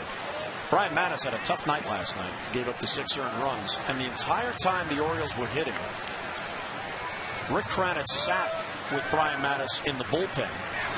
And all they were doing was talking. Somebody else had a side session prior to that, and Rick Kranitz stayed out there. And I got to believe, and you were a pitching coach several times, that was basically, okay, here's what I saw last night. here's what you did, here's what you need to do, and here's what you have to do to get better. Right. A lot of times you want to address what you saw the next day, and the player is certainly maybe more willing to talk about it than right after it happened. But a lot of times, as a pitching coach, it's not all about mechanics and pitch counts and all the rest. A lot of times it's between the ears. You either take the pressure off, or sometimes you're not aware. Sometimes as a pitcher, what you're doing, and a good pitching coach, and certainly I think Rick Kranitz is, observes those kind of things. The demeanor, your disposition on the mound. Are you being too stubborn about things? I mean, just kind of let him talk about what's going on. Maybe the insecurities. Look, you're a young man. You haven't won in a number of starts. That's got to be, no matter what facade you're putting on, it has to be eating at you. Strike 2, Hanley Ramirez following the walk. Well, maybe what Rick Kranitz heard, Amber was part of the post-game interview with Brian Madison. One of the things he said was in the 7th inning, in which the 4-4 game became a 6-4 game, he had some trouble concentrating. And there's what you're saying between the ears. Maybe that had something to do with the chat. Well, I think he had a leadoff walk when he went out to the 7th. I mean, and that's something as a young pitcher you have to learn. A lot of times you go out there and you really are not mentally prepared for the first hitter. You have your warm-ups, you go out there, you kind of casually signal and throw down to second base. If you don't use your warm-ups like that's the first hitter of the inning, many times you'll walk that first hitter. You can't just turn it up. You have to throw at least your last 2 warm-ups, gain speed. Millwood walked Sanchez to lead off the inning. Now he is 3-1 on Hanley Ramirez.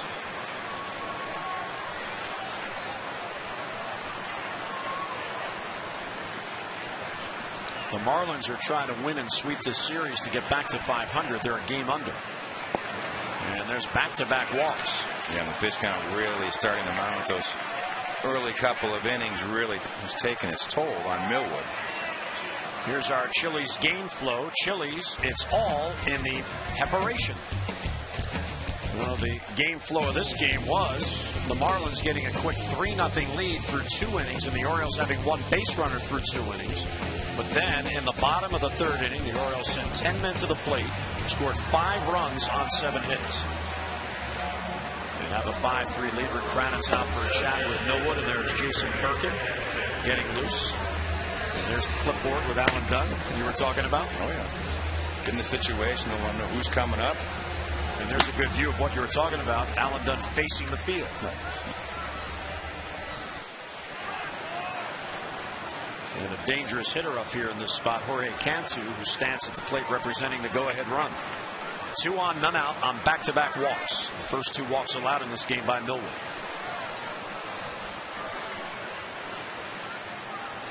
Sanchez at second, Ramirez at first. And it's outside, 1-0. You don't know what he's feeling. He's got a couple-run lead. There's no way he's trying to pitch around anybody or walk these hitters. He's just trying to throw it over.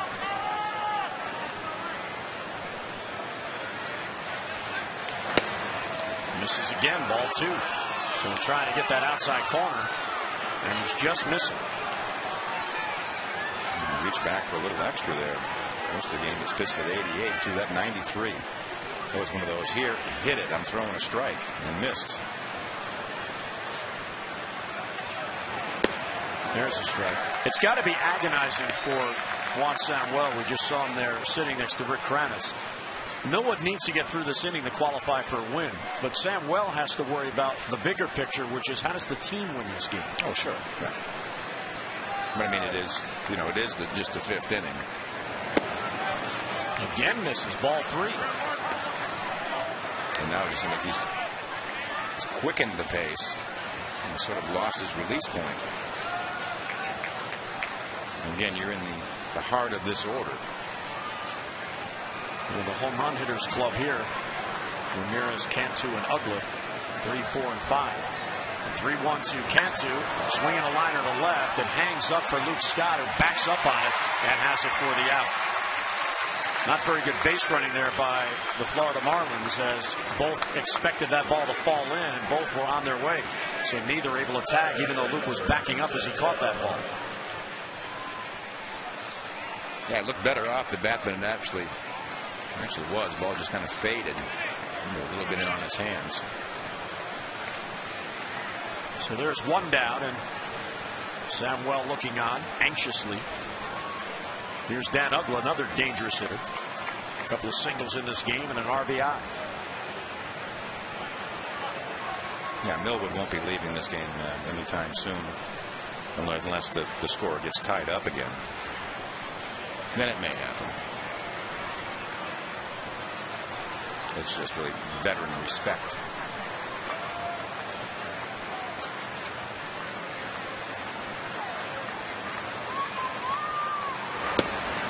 This is again, he keeps going to that same spot. He wants to hit that outside corner down and away.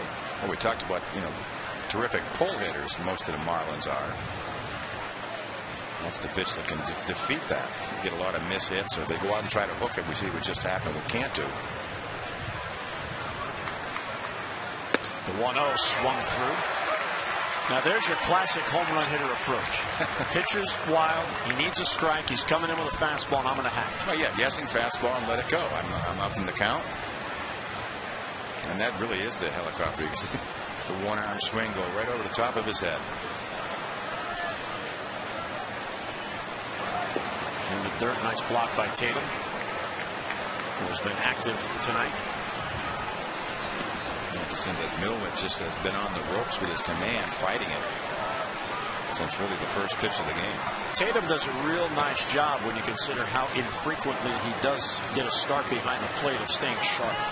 He must do a lot of work on the side. 2-1 is ripped into left field. There's a base hit. Luke Scott is charging. Runner being sent to the plate. Scott will play it into third base, and it's a one-run game. Uggla has his third hit, his second RBI, and it's 5-4 Orioles.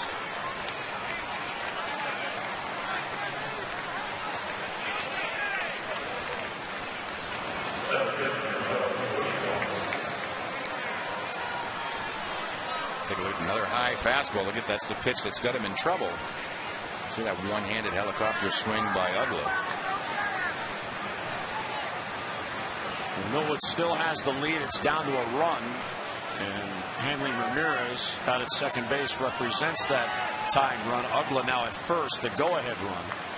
And you saw Juan Samuel no longer sitting. He is standing watching this top of the fifth. Cody Ross batting now, and he takes the ball.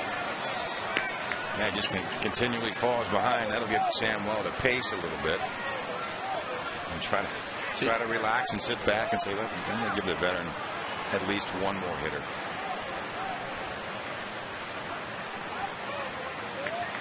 I mean, obviously, if he can get out of this inning, finish it here, I'm sure they can throw a nice ground ball right here. So he would be through for the evening. Again outside, ball two.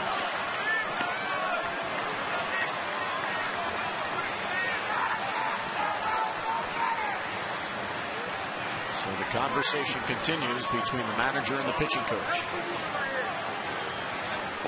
I mean, a walk here, he may have to go get him.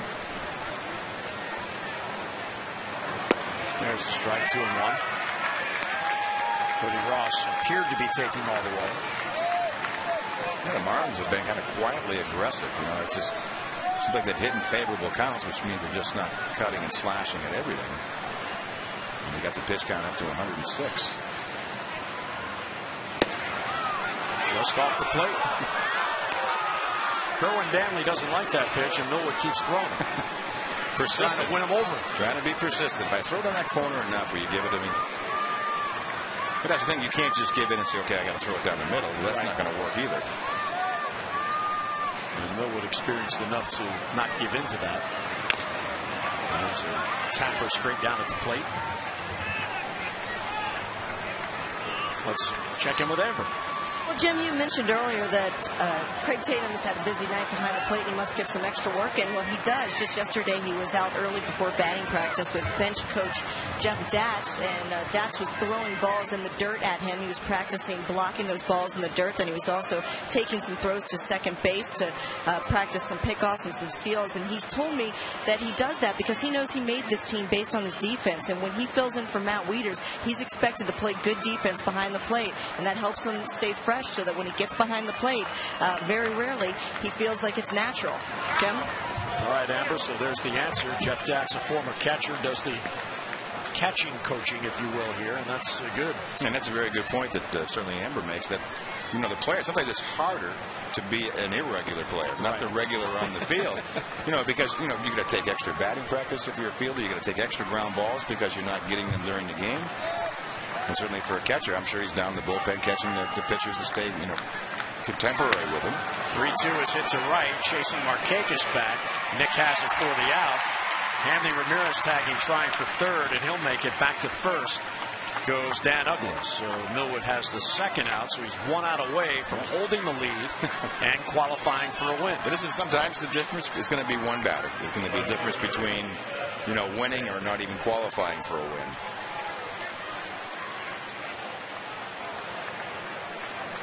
I mean, you can pitch a third of an inning and get a loss, and you got to get 15 outs to get a win and have the lead. And here's the rookie Mike Stanton, who is 0 for 2. The tying run is now at third. Ugla is on at first. And missing high is Millwood 1-0. Yeah, you know, get 5 innings in or more, 15 times a year with the lead. Do that for 15, 20 years. They put you in the Hall of Fame.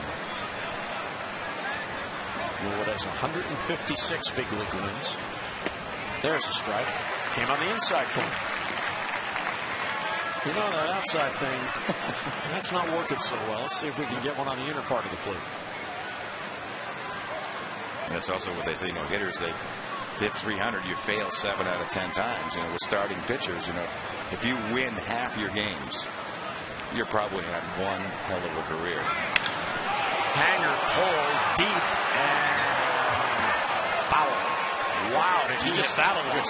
You just got a glimpse, I think, what they saw in the Southern League with the 21 home runs in 52 games, and the comparison somewhat of a mini Bo Jackson. That was a low line drive screamer. I mean, you could see the force that it hit. Might not be a good idea to hang another one. I'd love to see it foul. I don't want to see it fair. 1-2 on Stanton. Millwood misses high. Another fastball. 2-2.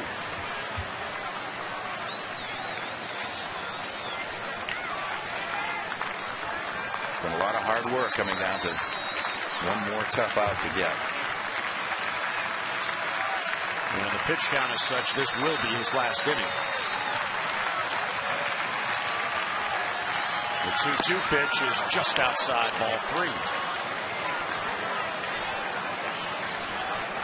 The other thing that's really impressive about Millwood is how he refuses to give in. He really is laboring this inning. He's walked 2 hitters, but he's still trying to get the hitter to get his pitch. Not give it. He's still pitching. Oh, yeah, he's still pitching. Ugla will go on the 3-2. And he got him. There's a swing and a miss, and Millwood gets out of it. So the Marlins get a run, but scram 2 through 4.5, 5-4 Birds.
some autographs, and there's Kevin Millwood, who pitched his way out of that inning and left that tying run stranded at third.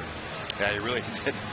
We talked about it, kind of like a prize fighter. He's been on the ropes the whole round long, somehow managed to come out of it standing. He had a lot of congratulations from his teammates and pats on the back for a real tough, gutty performance.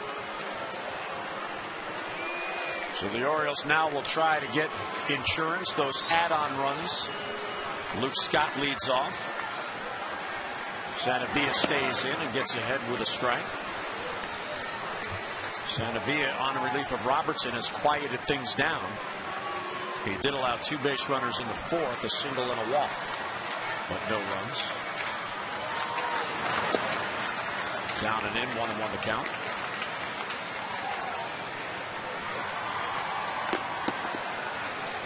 So you have the grizzled veteran in Millwood and the youngster making his major league debut in the same mound. High pop-up, a mile high, third base side. And there's Wes Helms, the third baseman. He has it for the out, 1 away in the Oriole 5th. Tonight's Ford drive of the game is Adam Jones. Adam Jones right on the button over the head of Chris Coughlin and left. And that somewhat memorable 5-run second inning the Orioles put together. Your local Ford dealer invites you to experience Ford like never before. Ford, drive one. 1 down in the Oriole 5th inning. Adam bunts, third base side. Helms in on it, will let it roll, and it rolls foul. Now that was a quick decision. The way he was charging, it looked like he was going to grab it. Well, that calculator in your head is going, you're listening or sensing how many steps down the line Adam Jones has. And when it gets right to here, he realizes he has no chance to get him, so you might as well let it roll. So that sort of internal clock you have. You see the way that grass is cut to very close to the foul line. If it comes off that grass, it's going to roll foul. There's some of them are cut where that line is in the middle. Kind of equidistant dirt on both sides to get to the grass. So it is the same for the both teams. That's just the way it plays. If it comes off the grass, it's probably going to roll foul. Jones deep to left field. Back it goes. That ball is out of here. It just got out. Adam Jones homers in back-to-back games. And the Orioles have a 6-4 lead.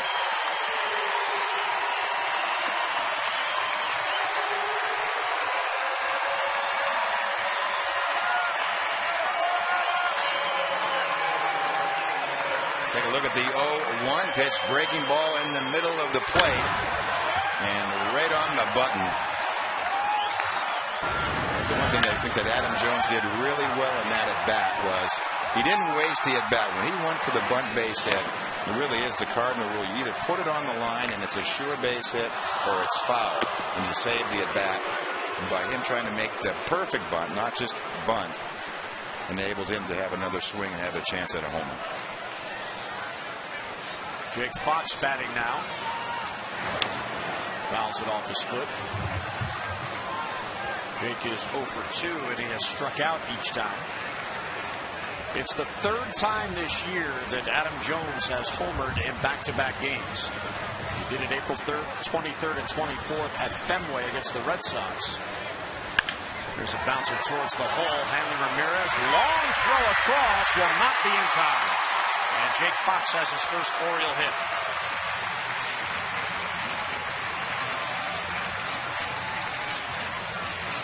Nice effort by Hanley Ramirez to even get to that ball, and Fox beat it out. Yeah, it just really hit perfectly. Just out of reach of Helms at third. Ramirez just too much momentum and too long of a throw. So we'll take it. I mean, how many times have we lined out? They're long overdue for some offensive luck. 10 hits on the game now. Here's Craig Tatum. Tatum goes the opposite way with a chasing Stanton back. And the right fielder has it for the second out of the inning. Oh, don't forget this Sunday, first 20,000 fans 15 and over receive a replica throwback 1970 Orioles cap, all presented by DAP. Plus, all kids 14 and under will have the chance to run the bases at Oriole Park after the Orioles and Nationals game at 1:35. So gather up your family and enjoy a great day at Camden Yards. For your tickets, 888-848-BIRD, or get online at Orioles.com. There's a young man enjoying baseball with his dad. Cesar Esturas batting now. The other time, by the way, that Jones homered in back-to-back games was in Washington against the Nationals. First time he's done it at home, but the third time this year. As Torres bloops it towards center field, and that falls for a base hit. Now there's your definition of serving a ball into the outfield. It was as if he just lifted it and blooped it in. I mean, he's had a couple tonight, like second serves in tennis. The bunt over the pitcher's head, Roberts' head, for a base hit. And this one here just goes down and just flips it. I mean, he's really has swung the bat well over the last couple of weeks and had a whole lot to show for it. He's now 3 out of 8 in the series. Turns the lineup over again. Fox stopped at second. And Esturas on at first. Orioles with a run in on the Jones home run.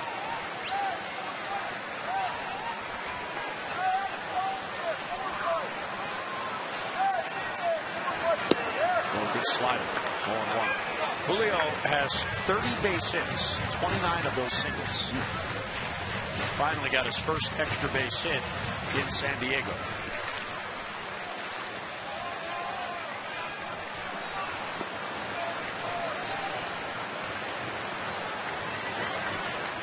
Alejandro Sanabia. Speaking of San Diego, that's where he's from. This is outside.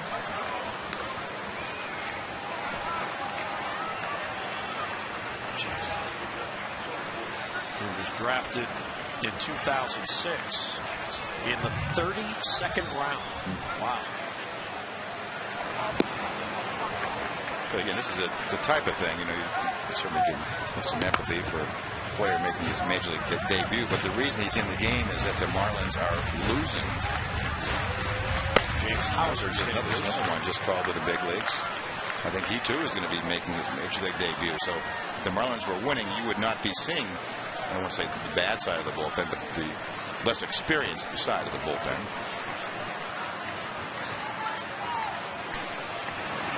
One is a called strike, 2-2. Well, the truth of the matter is that all 30 major league teams have parts of the bullpen they try to avoid, and it's just not talked about. Well, I mean, this is really the modern game in a nutshell. As you come down to who has the lead going into the 6th inning, because that'll determine who comes out of your bullpen. I think Jason Birkin is up, and I'm sure he's in the ball game. Has been the Orioles' best reliever. I am sure he's in this game.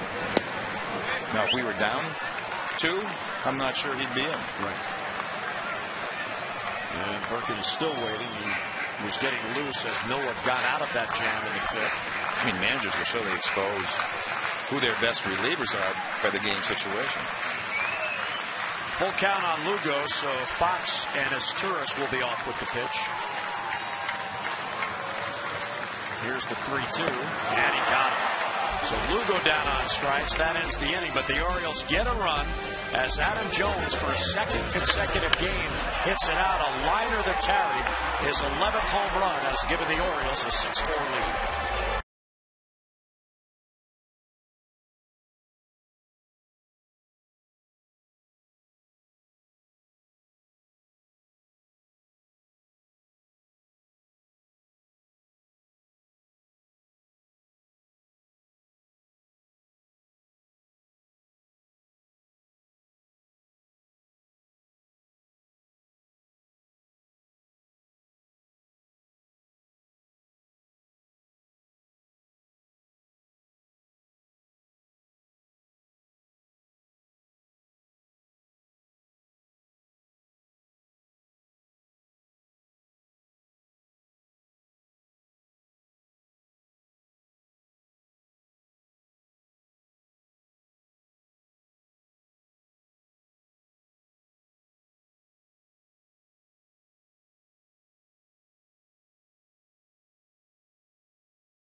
That was a huge out. That's the 15th out, and that qualifies Kevin Millwood for a win on a gorgeous night in the Inner Harbor. A 6-4 Orioles lead as the Orioles got him another run, so it's a 2-run cushion. And as we thought, Millwood gives way to Jason Birkin. Yeah, Birkin on again. He's been among the best in the league. Time now for our Haynes comfort zone, and Jason Birkin, he's been comfort for the Orioles all year. Real comfortable. Last 6 appearances, 8 1/3, no earned runs, 4 hits, and an opponent's batting average of under $150. I mean, he really has pitched extremely well all year long. He's adapted well to this new bullpen role. He's had maintained outstanding stuff. You see the ERA, 24th appearance now. Been really tough on the left-handed hitters along the way, which is somewhat of an oddity for a right-handed pitcher. He's dominated the lefties more than the righties. But he's had outside excellent command and a late, sharp slider. Here's Wes Helms leading off for the Marlins in the 6th, and they're a strike one, the best pitch in baseball.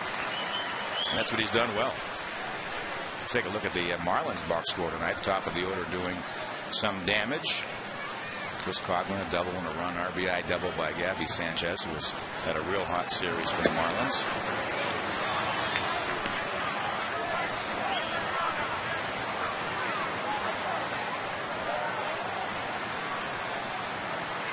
The other thing's really been good is Birkin's pace. Fouls it off. And that's what you do when you look around. It doesn't always have to be Sandy Koufax that you sort of want to emulate. When you're struggling, what you want to do, and it may sometimes even be the opposition pitcher. What is he doing that I'm not doing? And you see a guy like Birkin. He's worked quickly. He's throwing strikes. It's the same sort of formula. And you really do broadcast that to the hitters when you're confident. That you get in the box and here he comes. Down and in, sounded like it hit the shin guard of Craig Tatum. 2-2. He has done a remarkable job. Juan Samuel has watched Jason Birkin go from last year not even being invited to spring training, starting the year in AA, then getting promoted to AAA, then getting promoted to the big league, staying in the rotation all year, and then going into this spring training uncertain what his status would be while having to get ready for a season. Right. Am I a starter, reliever, and where am I going to be? Check swing. And getting the call was Helms. Yeah, everything he has, it moves late. 3-2 is low ball 4 and a leadoff walk. Which has been a danger zone for the Orioles in this series. Well, the late inning games and runs in those late innings have really hurt the Orioles. In this series, the Marlins on Tuesday night scored 6 runs from the 7th inning on. Last night got 3 runs late and won 7-5. Right. Ronnie Paulino now. Bounce towards third, hit slowly. Tejada has one play. It's at first, and he gets the out. So Mike mentioned the critical 6th inning. The first 2 games in the innings. Yeah, remember, we're back into that. This time they'll have the lead, but that 7th, 8th, and 9th has been really their downfall for most of the year. If you're close, and just to give you an example, when they trail after 7, they are 2-43, and that's part of the problem that they're adding on and distancing themselves as the game goes on. And that's actually something you'd like to see the Orioles, now that the shoe is on the other foot. The 6-4 lead, you'd like to see them add a couple of more as we go on in the later innings. So Helms ends up at second base on that ground out. Here's Chris Coughlin, and he takes a strike. Well, and in large part, one of the things that has plagued the Orioles this year, among many, is the lack of getting on base consistently. They're 13th out of 14 teams in the American League in on-base percentage. When you're that low, that just shows you how few base runners you're getting per game to have more chances to score. Well, they're all sort of, compounding issues. If you're not getting on, how do you drive in runs? How do you score runs if you're not getting men on base? We were talking about it before the show tonight. Toronto is last in the league in batting average, hitting .239, and they have scored, I think it was something like 30 more runs than they've allowed, and they've hit over 100 home runs. Well, that's a club that's living and dying by the long ball. Foul back. Yeah, the Blue Jays have a 5-0 lead tonight at home against the Cardinals, and they have hit 3 more home runs in that game. How many hits do they have? 5? They have 10 hits and 10 3 hits home runs. How about that? But they have games where they score, 6 runs and get 7 hits. And they don't mind that they lead the American League in striking out because sometimes they connect and the ball leaves the ballpark. Right, and then you have a club leading the league like Kansas City in batting average, and they won't score as many runs. Birkin backs off the plate. Chris Coughlin has to bend out of the way of that one. Birkin does not mind pitching inside. As Mike mentioned, the confidence, and when you're pitching as well as he is, you just feel like you can control it. 2-2 the count. Runner at second, 1 down. A 2-run Oriole lead. Fly ball to left, chasing Luke Scott back. And has it for the out. Helms went back late to tag, so he has to stay at second base with 2 down. Yeah, holding everyone's breath. So this summer, your kids can learn how to play like the pros from the pros at an official Orioles summer baseball camp. Kids ages 7 to 16 will enjoy 5 days of professional training and appearances by current and former O's, free membership to the Junior Orioles Dugout Club, and a chance to play at Oriole Park. Registration now open for the July 19th through the 22nd Orioles Summer Camp at Memorial Park in York, Pennsylvania. For additional dates, locations, and details, 410-472-3500, or just go online, Orioles.com. So on a warm night, you thought that fly ball might fly out? Yeah, there was a few people holding their breath, I could tell. Pitchers usually can tell the exact footage, though. Gabby Sanchez takes strike 1. The more I'm around you guys, I'm just amazed at how smart pitchers are. Get a lot of time to think between starts.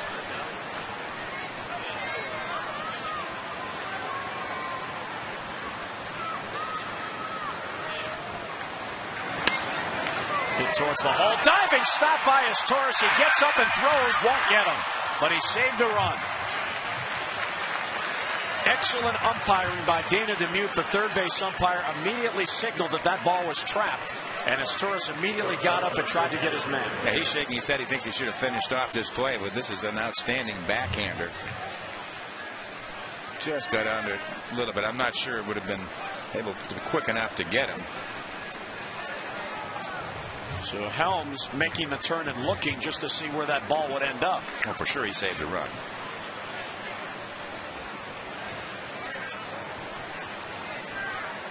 Hanley Ramirez now. Runners on the corners. Tying runs are on with 2 out. Now that was a good pitch by Birkin. Ramirez obviously was guessing fastball. Well, the thing is, when you throw a good slider, and then Birkin has had a good slider all year long, it looks like a fastball to about 3/4 of the way there, and then it just kind of disappears. And he's been very consistent at staying on top of it and keeping it away. At times, the slider can be the best pitch in the game and the worst. Came right back with it, same result, 0-2. Now, the good ones are almost unhittable. The ones that you hang and leave in the middle of the plate go a long way because you speed the bat up. It's just a couple of miles an hour, usually slower than your fastball. So if they're looking fastball, you know the head of the bat is going to be out. 0-2 on a tough hitter. Birkin has allowed a walk and an infield hit because of a nice stop by Torres. And he struck him out. 3 consecutive sliders. Ramirez chased all 3 and missed on all 3 swings. 2 runners, 2 left, bottom of the 6th coming up. Birds with a 6-4 lead.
Busch Gardens, Williamsburg. Celebrate the world we share.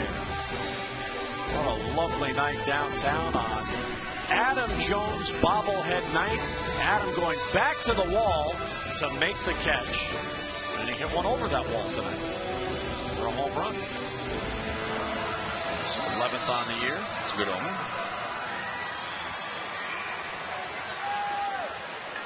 Surprised he's not blowing a bubble on the bobblehead. Talking to his new teammate, Jake Fox. Here's Miguel Tejada. And take strike one from Alejandro Sanabia. Take a look at the in-game box score. A lot of contributions up and down the lineup, and that's how you put 6 runs on the board. It's really started with Craig Tatum at the bottom with his double. Up to that offensive explosion in the 5-run third. And they have been able to add on in one other inning, which is a good sign. I'd like to add on some more here. Ball and a strike on Tejada. Markakis and Wigginton will follow. And it's low, good eye by Miguel. 26 multi-hit games for Tejada. He now has 77 base hits. Facing Alejandro Sanabia, who is making his major league debut. Sharply hit to third, off the glove of Wes Helms, and Tejada's going to reach. That ball was smoked. And that is ruled a base hit. So Tejada's on with his 3rd hit of the game. Time now for our Cabot Woodstain's legendary performance. And on June the 24th, 2004, Julio Lugo set a Tampa Bay club record for hits in a game. He went 5 for 7 against Toronto. And Julio in this game tonight has a base hit and an RBI, not 5 hits, but pretty good night, 5 for 7. Here is Markakis. Ball 1. Markakis leads the Orioles in base hits. He has 81 now with his infield hit in the 3rd inning. Tejada now has 78. Jones has 77.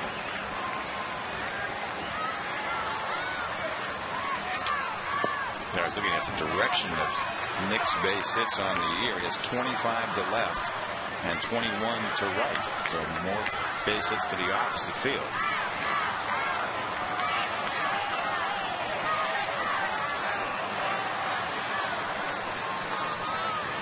2-0 on Markakis with Tejada on at first. And takes a strike.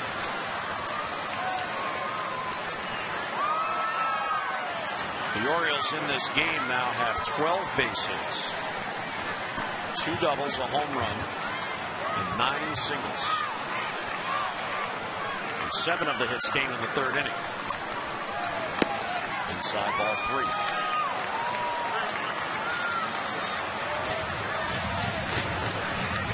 Samuel hoping his team can salvage 1 game in this series and snap a 3-game losing streak.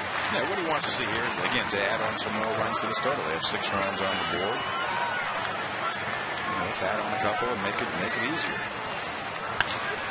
High pop-up, shallow left center field. Charging in is Coghlan and Ross, and the left fielder calls off the center fielder, who gentlemanly gave way. Normally the center fielder will grab anything he can get.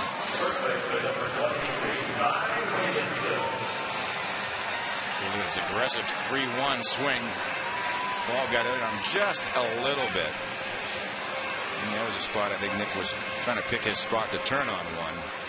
And the ball got in on him.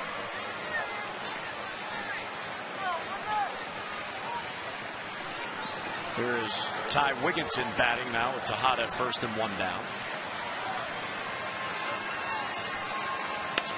Wigginton lifts it to left field. Coghlan is there. He grabs it for the out and 2 men down. Tejada went back to bluff tagging and draw throw. And by the time he got 2 steps off the base, the ball was already back towards the infield.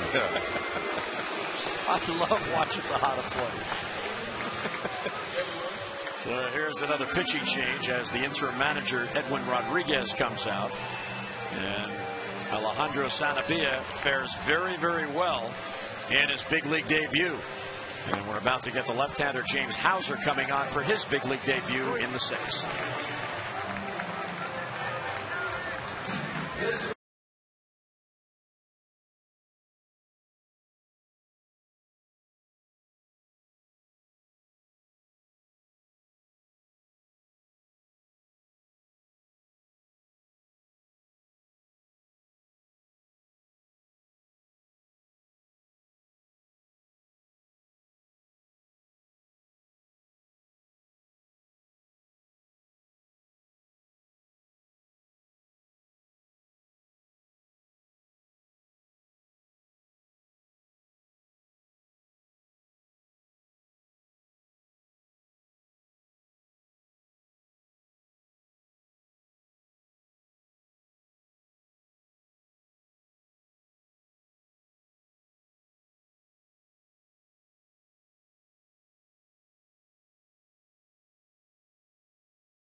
Disseminated without the express written consent of the Orioles.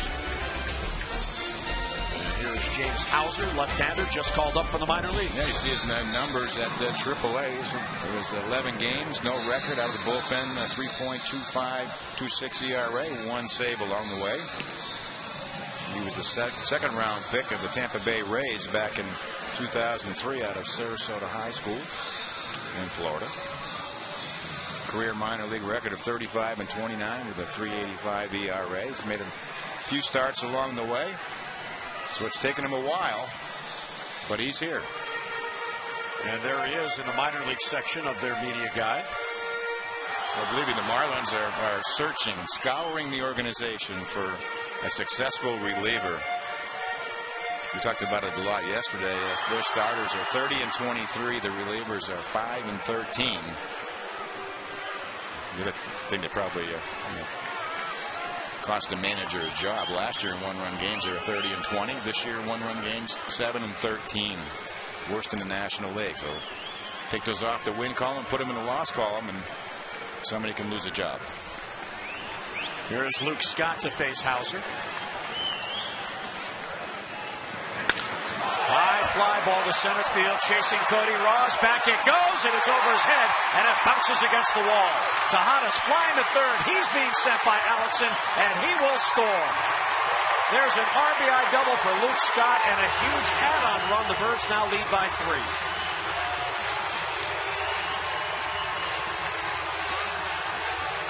Well, I think it's what we've been talking about all night. When you get to that, let's say the other side of the bullpen. So first pitch thrown in the major leagues is hit off the center field wall by Luke Scott. A lot of times this is what has happened to the Orioles. Tejada just right in stride all the way around. And when he does often, this will slow himself down. Nice easy slide. Slow down the momentum. Yeah. Like a parachute. Hey, where's that oxygen? Hey, did you see me run? Yeah. See me get around? I told you I could do it. I was running. I was getting through that. Even if he stopped me, I was going. So Luke Scott is a 2 RBI game. And here is Adam Jones, who's had a big night. Off-speed pitch swings through.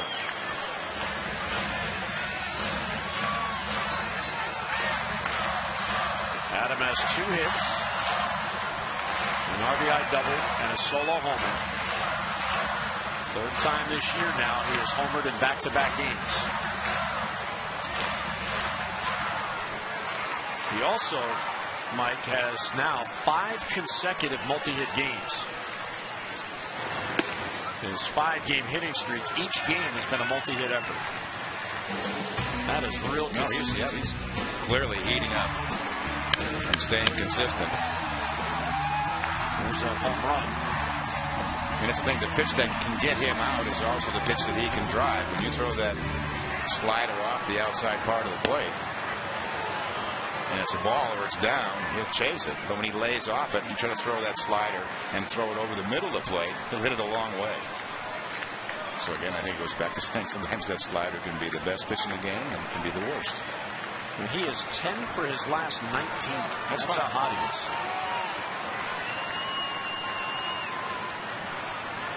Ball and 2 strikes on him. Foul back. That ball moved in on him. Fisted foul back at the plate. And we also talked about it too. You can see when a pitcher has confidence, it's just a different walk when he's on the mound, and the hitter the same thing when he walks in the box. I used to hate it when I could tell what a hitter was hot. He would just walk in. He wasn't looking where his hands were, where his feet were. He just walked in the box and started looking at me. Hey, that's what I would try to disrupt his rhythm. Right around now, that's what Adam has that look right now. Luke Scott, you've seen him have it too. He seems to just walk in, and you know he's going to take a good pass. During this 5-game hitting streak, Adam has 6 RBIs, and he has also scored a run in each of the 5 games. So not only getting on base, but driving in runs and then coming around to score himself. Hauser will deal a 2-2. And he got it, but it gets away from the catcher, Polino, and Jones is going to reach. First base was unoccupied, so he's able to get to first base, and the inning will continue.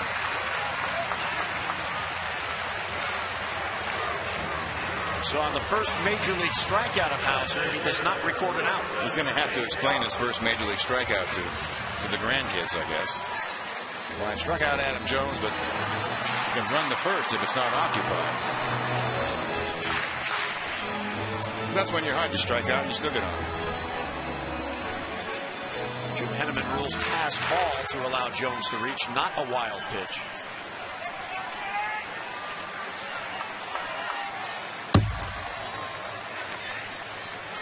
So that would make any further runs here in this inning unearned. Here is Jake Fox. Nubs it foul. That ball really is moving. Adam Jones had a swing like that where he thought it was going to hit the barrel and he fisted it, and Jake Fox just had the same swing. Yeah, Adam, the pitch that he swung and missed at almost hit him in the back foot. I mean, he's obviously not a hard thrower, but he's got a pretty good breaking ball. We can see that. It's late and it's quick. Jones took off. Jake Fox swings and grounds it to third. Helms has it, throws high, and getting his foot back on the bag. Gabby Sanchez, nicely done at first. Orioles add a run, strand 2. We played 6, and the Birds have a 3-run lead.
at least one pitcher and one bench player. Now, there is speculation that as for the pitchers, it is between Matt Albers and Frank Mata to be sent back down. Both have struggled. Both have ERAs over 5. Now, as far as the position players, could be Lou Montañez, or as we've talked about for a very long time, Garrett Atkins could be released. He has a big contract with the team, but he hasn't started a game since June 15th. While on the road, Juan Samuel said, we clearly do need to make a decision about Garrett Atkins.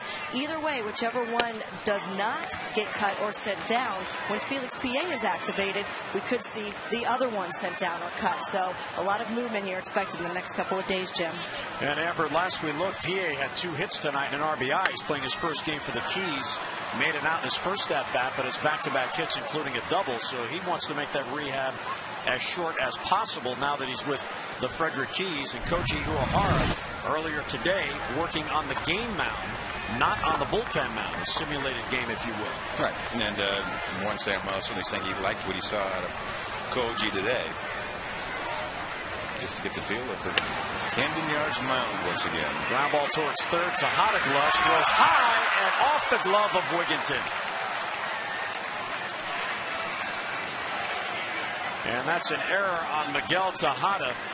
His first error in 20 games. Yeah, Cantu hits it up on his front foot. Mickey ranges wide and just gets under it. He said, my fault. Drop that elbow and the ball goes up.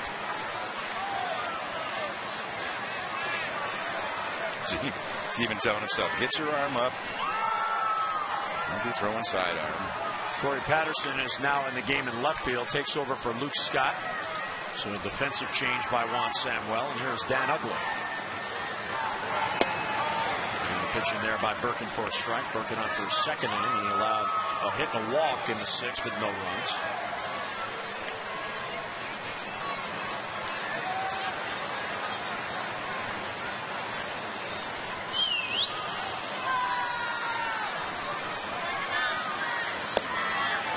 Late swing by Ugler there. You've seen, with some of the better hitters, you see Ramirez really looked kind of foolish swinging at some of those sliders that Birkin featured. Didn't do it once. He did it 3 times. And Ugler was a pretty good hitter, too. You just don't see it.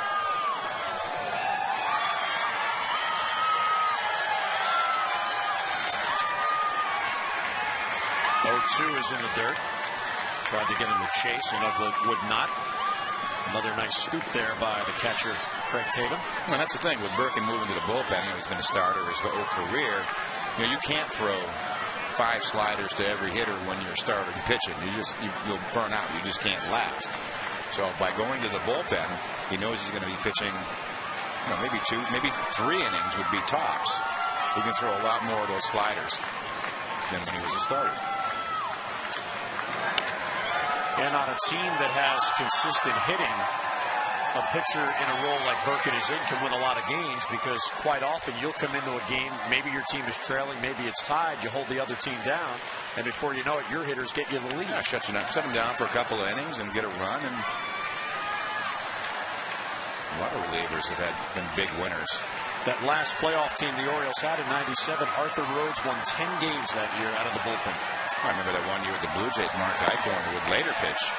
And a swing and a miss. Ugler down on strikes. One away. Yeah, another one of those funny swings at that disappearing slider we talked about. But yeah, Mark Eichhorn, I think he won 14 or 15 games one year for the Blue Jays. Did a nice job later on in his career with the Orioles. Let's take a look at that late breaking slider. You get ahead, it looks like it's going to be towards the outside corner and then just disappears. By the time Tatum caught that ball, it was almost hitting the ground. Yeah, and it's because it's late and they're really not reading the spin. Cody Ross 1 for 3. And he throws a fastball high. I mean, you still have to show the fastball. And the other thing that Birkin is doing here for Juan Samuel and for Rick Kranitz is, since the starter Millwood on this hot night lasted just 5 innings, he's bridging the gap to the 8th. This is his second inning of work. Still no one up in the Oriole bullpen since Birkin came on. No, and that's the thing. I think there's a lot of managers, and they they will sort of complain that I want my relievers to be more than 1 inning relievers. I don't want a bullpen full of matchup relievers. But with the way the modern game is. Wow, what a pitch. I don't know if they touched the slider yet or even fouled one off. I mean, that tells you a lot. You got a swing and miss pitch that you can throw, get 3 swings and 3 misses and 1 at bat. And that's really the slider he's carried with him the whole season. That's how he got Hanley Ramirez to end the 6th. And each slider went a little bit further outside. 1-2 on Cody Ross. This time he doesn't chase. 2-2. And he knows it too. He knows right now I get this thing close. Pretty good chance I'm going to get a swing and a miss.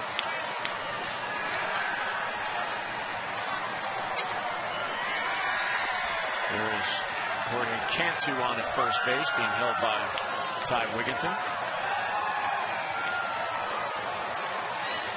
2-2 is inside, ball 3.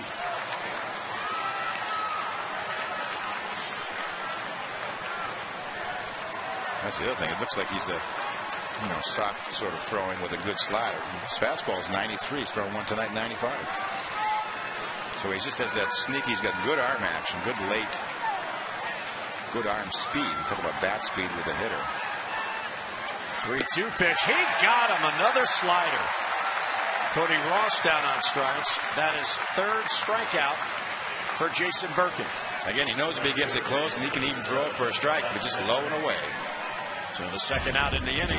Don't forget, join us this weekend, the Battle of the Beltways. It'll be here at Camden Yards. We have wall-to-wall coverage for every Nats fan and Orioles fan. You can find Nats Extra with Johnny Holiday and Ray Knight on MASN.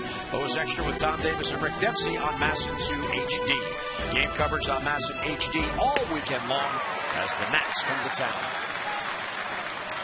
And the opening pitching matchup will be J.D. Martin, 0-3 against Jake Arrieta.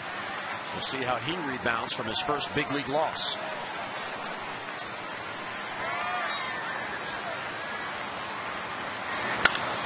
Stanton hits it to right field, chasing Markakis. Back he goes, and Nick has it. So Markakis hauls it in, an error and a man left. Birkin gets through the 7th inning stretch. Brought to you by Jack Daniel's Tennessee Whiskey. Please drink responsibly.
Thirteen base hits and 7 runs.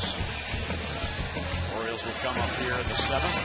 Juan Samuel and the Birds trying to get another win for Kevin Millwood, which would be a winning streak. It would be back-to-back. Absolutely. These are the kind of games, again, you just need the cat on. A couple of pitchers making their major league debut tonight. I know they're nervous, but they're just happy to be out there. And for the Orioles, this is sort of the kind of habit you want to get into. David Hernandez now getting loose to work in the 8th inning. So there's your slotting. This is what happens. You're getting the the A side with the lead, a 3-run lead, except the shoes on the other foot tonight. Like it's been the other way around the last couple of nights, and maybe for longer than that. Craig Tatum will lead off. Hauser stays on.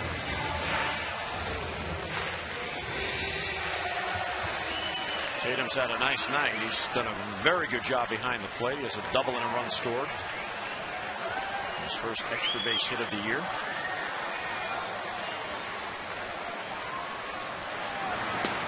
Hauser misses outside. Nate Robertson, the Florida starter, used to pitch for Detroit. Lasted just 2 1/3, 5 runs. Sanabia 3 1/3, 2 runs, and now Hauser. Yeah, I think we were talking about before. Craig Tatum. It seems like he comes in, he doesn't get that many opportunities to start, but you know, if the Orioles can win this one, his record catching will be 6 and 8. Pretty good percentage. Ball 3. He certainly was a part of the important part of the offense tonight, getting it going in the 3rd inning. The big 5-run 3rd. Well, that scoring started with Tatum's double and really ended with Jones's double. And there's a strike. Tatum takes all the way.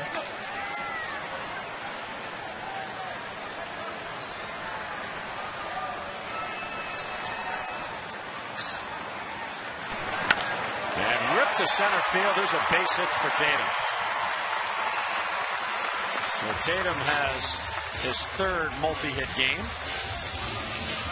Time now for you to text in your vote for the AT&T player of the game. And here are your choices. Miguel Tejada. He's had 3 base hits. How about Adam Jones?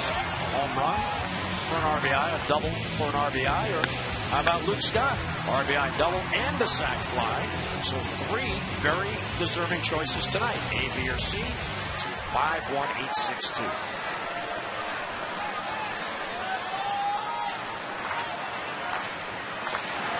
Torres showing bunt. As Juan Samuel would love to get a 4-run lead with 6 outs to go. I still think the play of the night is Torres' bunt back in the 3rd.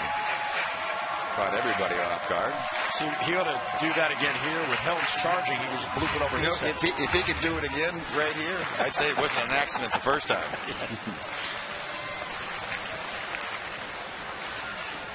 Shows bunt again. Pulls the bat back. Like I said, if he bunts it over his head right by that rosin bag on the back of the mound, I will tip my hat. Edwin Rodriguez, the interim manager, looking on from the bench.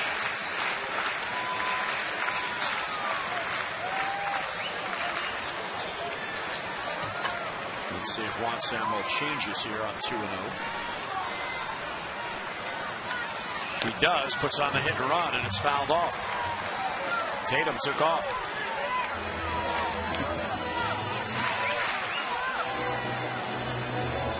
Gary Allenson once again now is going through the signs, letting Asturias and Tatum know what play is on.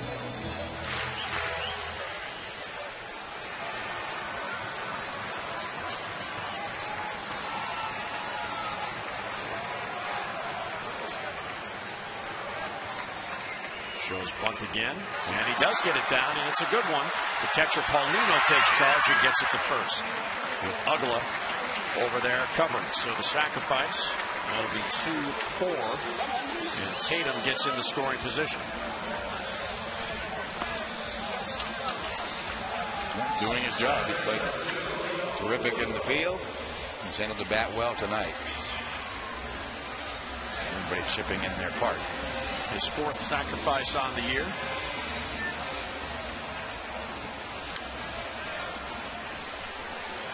There's Julio Lugo, who's got to start at second base tonight with the left-hander Robertson starting.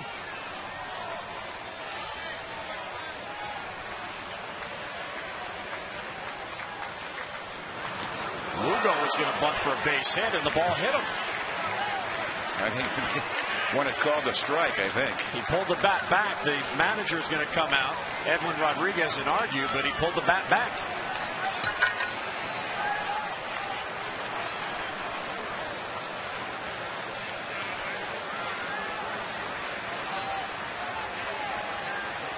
Maybe you talked about his breaking ball, how late it breaks. Lugo tries to get out of the batter's box. It looks like it hits him right on the left knee. It just keeps biting in. He can't get out of the way. And Kerwin Danley, the home plate umpire, he did the right thing there. He asked first base umpire C.B. Buckner if Lugo offered at that or did he pull the bat back. And he said he pulled it back, so it's a hit by pitch. So that's good teamwork there by the umpires. Yeah, the thing that's a little bit in question is about where was Lugo when the ball hit him. You know, he's trying to do that bunt where you're getting out of the box so well. Now watch here. He'll take a couple of steps towards first base. That's the thing. So where are the 2 feet still in the batter's box? Right. I mean, he's trying to get that bunt and sort of jump, getting down the line. T-Bone Shelby just had some. What was that you just did? And it gets a hot hitter up there. Miguel Tejada is now hitting 3 in a row, and he's got a 3-hit game tonight.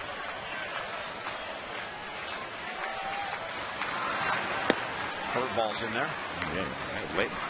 You're right. He does have a pretty good curveball. Tejada had a 3-hit game in San Francisco on the last road trip. Another one here tonight.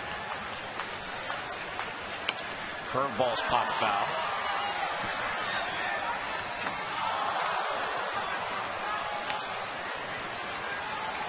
In fact, that's his 4th 3-hit game this month. Yeah, Mickey's been getting his hits. He just hadn't been driving the ball. But like I said, the only 2 hitters coming into tonight for the month of June hitting over 300, Tejada and Jones. 302 and 307. 0-2 the count. High fly ball left field. Is the drought over? Coughlin is back, and it is out of here. Tejada has homered. The drought is over. 206 at-bats since the last round tripper. Where were you on April 30th? Where are you tonight?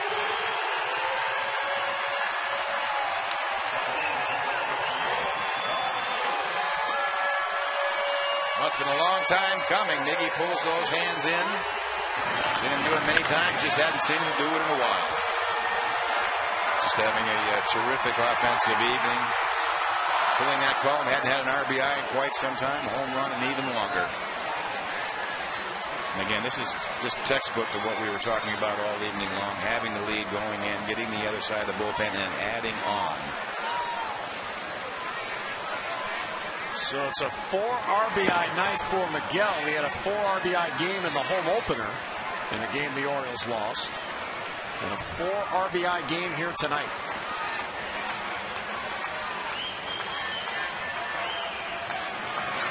And you saw a shot of the Crow there with a smile. Well, the pressure gets alleviated from everyone. And I think Crow's asking about, how about that bunt? When were we working on that? And meantime, it's big insurance runs, so there are the add-on runs, a 3-run homer. Well, the irony, again, is that, you know, it goes back to, we talked about the Asturs bunt. Remember the bunt that Adam Jones bunted correctly, went to the base hit and ran foul, and then he hit a home run. I mean, the little ball has played an important part in their long ball tonight. So Miguel Tejada describing that swing. 4-hit night for Miguel. And the interesting thing about the last 2 home runs, and for Miguel, it's number 5 overall, as Markakis walks. They couldn't have come against 2 different style pitchers. Daniel Bard, who throws about 100 miles an hour of the Red Sox, that was his last home run. And the junk baller, James Hauser. Right. And Miguel Tejada has circled the bases. And here is Ty Wigginton.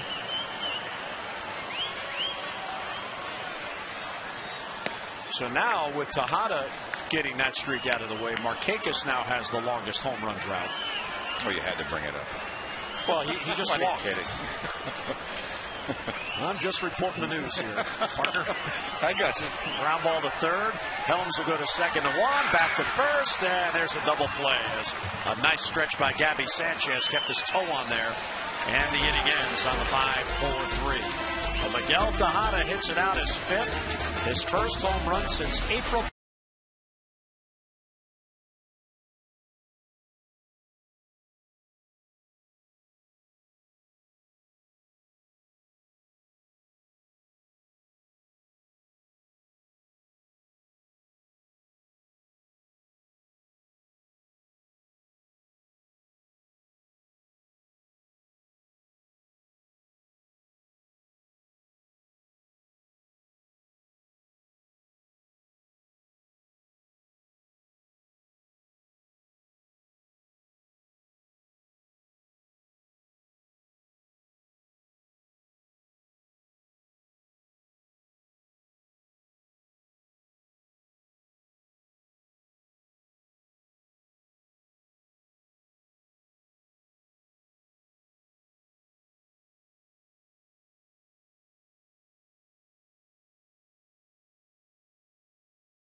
Stakes. A lucky winner receives 4 tickets to a game, VIP parking, on-field access passes to watch batting practice, and a private meet and greet with the Orioles All-Stars, plus a personalized All-Star game batting practice jersey. Visit Orioles.com/All-Star for all the details. Well, getting the warm side of the bullpen. This will be the 18th appearance for David Hernandez. He has pitched real well of late. Pitched in this series, pitched an inning and 2/3, had 3 strikeouts, and over his last 10+ innings or so, he's only allowed 1 earned run. So out of the bullpen, seems to have found a home to settle into. So Hernandez was being brought on to protect a 3-run lead that is now 6 because of the Tejada home run, and he misses outside to Wes Helms. The Orioles with 10 runs on the board. It's only the 2nd time this year they have scored in double digits in runs. The other was on May the 1st when they beat the Red Sox 12-9 here at Camden Yards. So each of the double-digit explosions happening at home. And then the irony is, you go back to the game you're talking about, that's the last time that they've had, I think they had a 6-run inning in that game. And it's been since then they had the 5-run inning.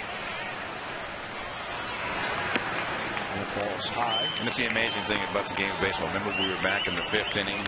Everybody's sweating, getting through Millwood to get through the 5th. And then you look at the scoreboard now, 10-4. It looked pretty easy.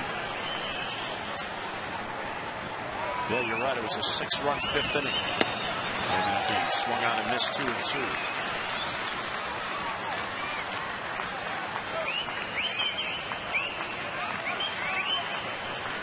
It was also the 5-home run game. No wonder they scored 12 runs. Helms, that'll work. He's down on strikes.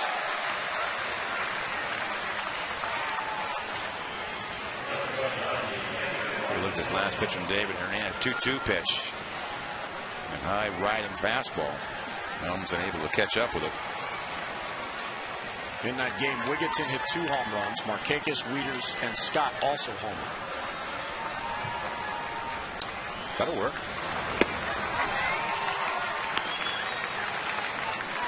Strike one taken by Paulino.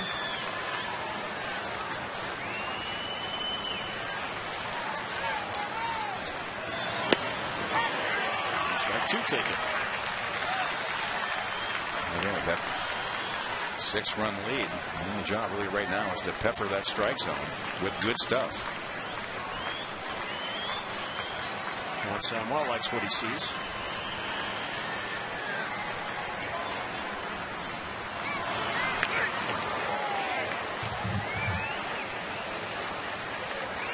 right, so when Millwood was in the game, they got him 6 runs. No, wasn't it 5-4? And then next after he left, they added a run.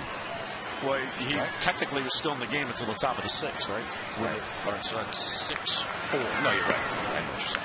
So they've gotten him 11 runs in his last 2 starts. When had they done that numerous times over the years? Oh, you'd be saying what's the number for the All-Star game? And that pitch outside. 2-2 on Ronnie Paulino.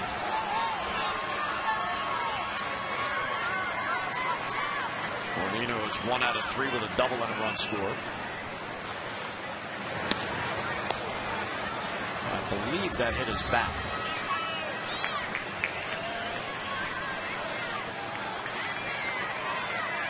Kerwin Danley did not signal foul ball, but I believe the count is still 2-2.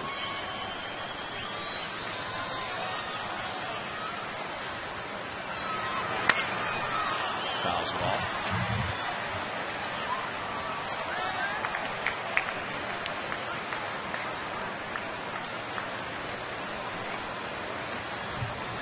I think it is 3-2. I think the ball missed his bat. It's Kerwin Danley holding his fingers up. So 3-2 the count on the hitter Paulino.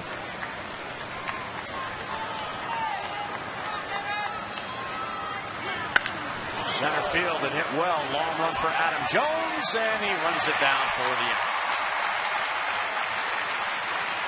Paulino hit that ball hard, but Hernandez had Jones out there to catch it. Yeah, sounded good off the bat, but big part of the ballpark.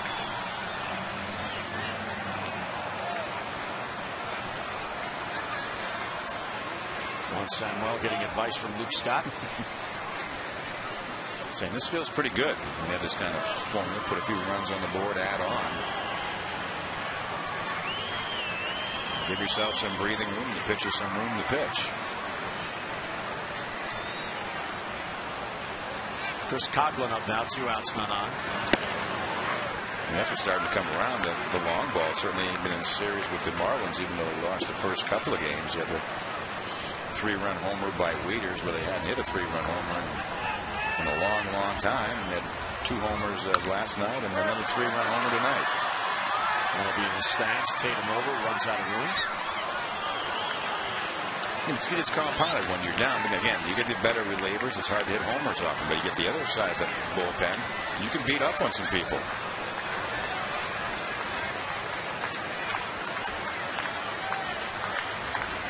Just tough to get off the mat sometimes. Garza making his debut here tonight after Sanabia made his debut. And Coughlin fouls it off to stay alive.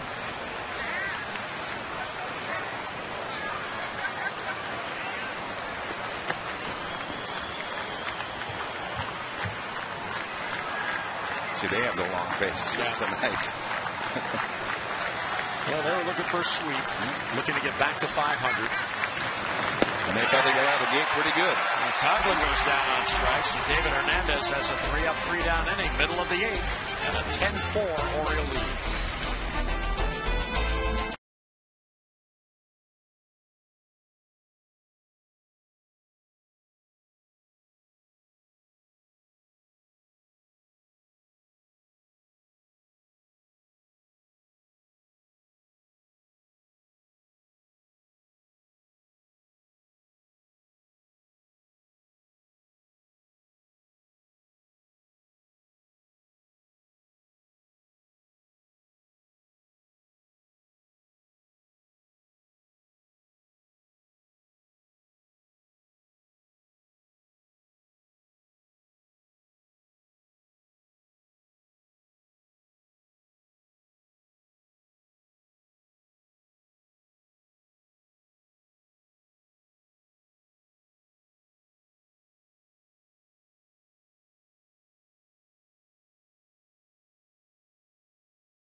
Bottom of the 8th. Yeah, he's just pitching in his 3rd game, but he's part of the new revamped Florida Marlins bullpen. He was just recently called up from AAA New Orleans June 18th, as a matter of fact. He's 3-0 with 8 saves and 10 opportunities, 1.72 ERA. Again, this has been the big problem for the Marlins this year, and unless they can really come up with some arms or somebody to come out of the blue, it looks like it may continue to be a problem for him going forward. He was originally selected by Montreal in the 10th round of the '97 draft, so he's been around certainly for a while. So he becomes the 4th pitcher. Hauser in his debut goes an inning and a third, 3 earned runs on 3 hits. He did record a strikeout, but not an out on that strikeout, as Jones reached on a pass ball on strike 3. And he walked 1. There's Corey Patterson batting for the first time. He took over for Luke Scott defensively to begin the 7th.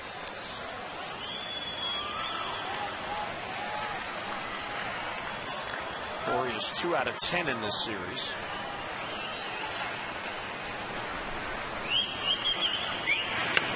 And foul back.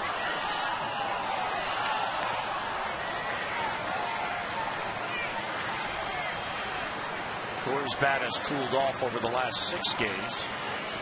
In part why he was not in there against the left-hander, batting at just 182 in those 6 games. 4 for 22 clip. Corey gets in trouble when he starts expanding the strike zone. He's disciplined and lays off that high fastball or the breaking ball in the dirt and makes him throw strikes. He can drive it a long way and be a very productive player. And that is a foul ball down the line.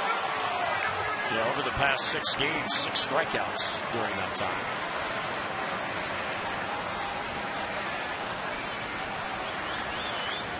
And that has been one of the big problems with the inconsistencies the Orioles have had this year, is they've had too many hitters slumping at the same time. Yeah, too many streaky hitters, and not enough that, a lot of times you say, boy, if the club is just not hitting collectively, then they're all going to start hitting at the same time collectively. That hasn't happened. There's been 1 or 2 hitters here, and it's just not enough to sustain an offense. 1-2 pitch popped up, shallow left center field. Here comes Conklin, the left fielder. He's got it for the out. 1 away in the Oriole 8th.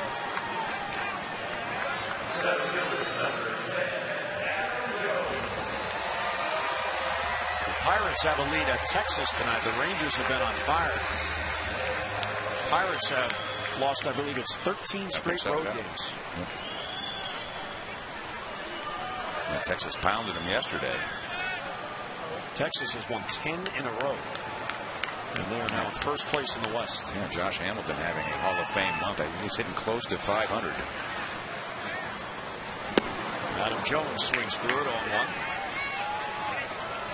1. Big night for Adam. He is 2 for 4. He has driven in a run with a double. He has homered to drive in another run. 5th straight multi-hit game for Adam Jones. And joining the multi-homer club. Double figures.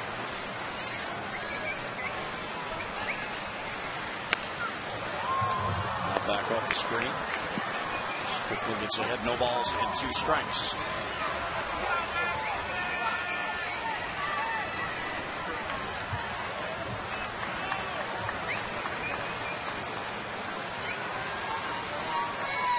Robertson went 2 1/3, 5 earned runs. Sanabia 3 1/3, 2 earned runs, and Hauser 1 1/3, 3 earned runs.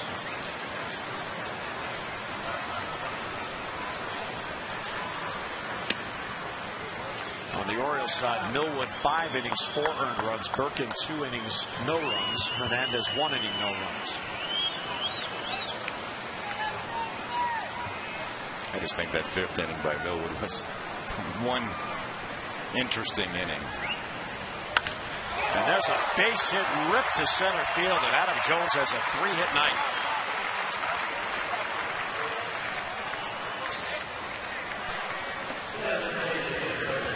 Hit that one right on the button too, so he's really starting to center the ball. You see Strickland's reaction on the mound. He thought this was right back at him like he was a hornet after him. And head real still, right down on the ball, right back up the middle.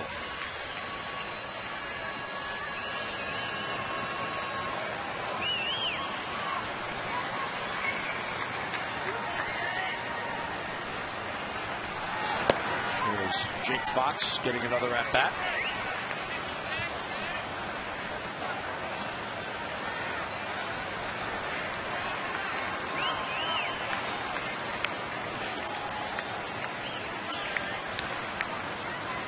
His 6th 3-hit game on the year for Jones.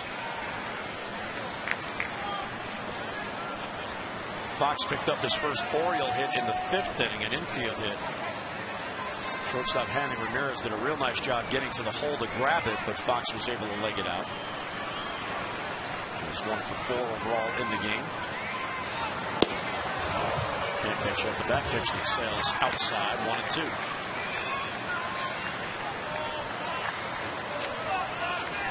These pitchers just don't cooperate. You're looking for that fastball. You have a nice swing. That slider. We've seen a ton of sliders thrown from about the 5th inning on in this one, both sides. Jones with his leadoff first. High fly ball, right center field. Cody Ross over, Stanton over. And the center fielder takes charge and has it for the out. 2 down as Fox is retired. When he feel like he just missed it, he got one of those sliders and he got one up. Just got a little under it.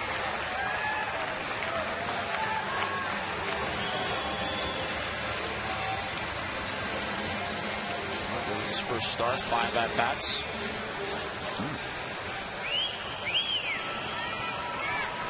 There's Craig Tatum, the catcher, who's had a nice night. His 3rd multi-hit game on the year with a 2 for 4. The other thing about this game that the Orioles are going to feel really good about is the fact that they trailed 3-0 going to the 3rd. And not only were able to come back and get the lead, keep adding to that lead as Matt Albers looks like he's getting ready for the 9th. Oh, yeah, they had Millwood, and we talked about it with some question whether he'd even get to the 5th inning. Amazing he was able to get through it.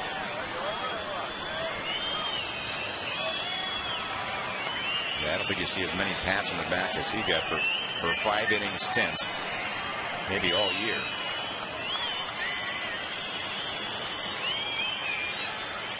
One and one on Tatum. That's why he's been so successful in his career, though. He just has that ability to minimize damage. Hot night. Didn't have as good a command as he's had on the year, in particular with the pitch on the outer part of the plate, but he's still left with the lead. Oh, Gutty, I mean, again, you look up Gutty performance, his picture will be there. That was just classic. He struggled with control, command, in the stretch, walking people when he knows he can't afford to walk people. He battled that battle was not Millwood against the Marlins. It was really Millwood against himself. If I can figure out my delivery, if I can get my release point. Tatum to the gap in left center field. That's going to get down for a base hit. It's going to go all the way to the wall. Adam Jones being sent around 3rd. Here's the throw to the plate. It is not in time and goes all the way beyond home plate. So there's an RBI double for Tatum and an 11-4 lead, and Tatum has a 3-hit night.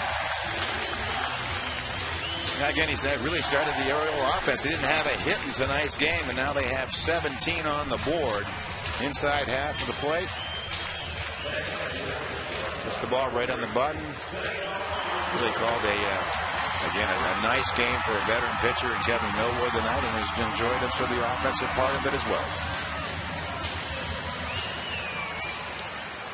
Adam Jones talking with Richie Bancells on the Oriole bench.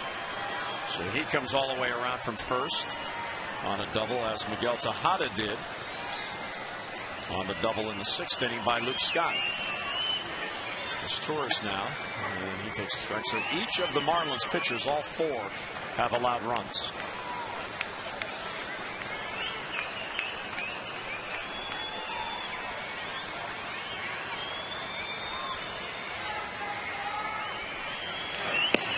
.17 base hits for the Orioles. Scored in every inning from the 5th on. have not allowed the Marlins to score one since the 5th.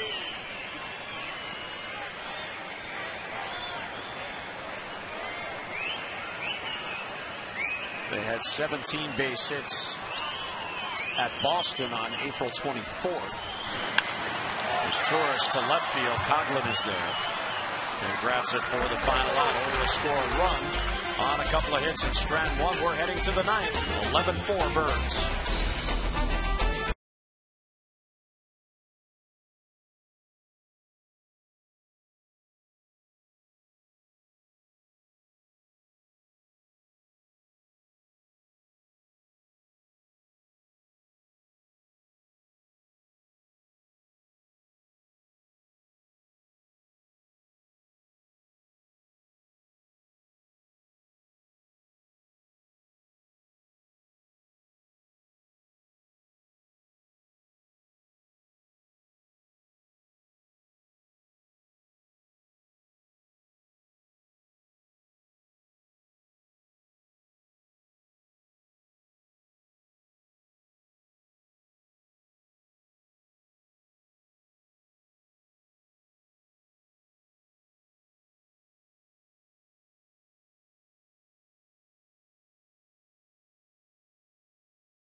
Who was DHing is now in the game. He is in left field.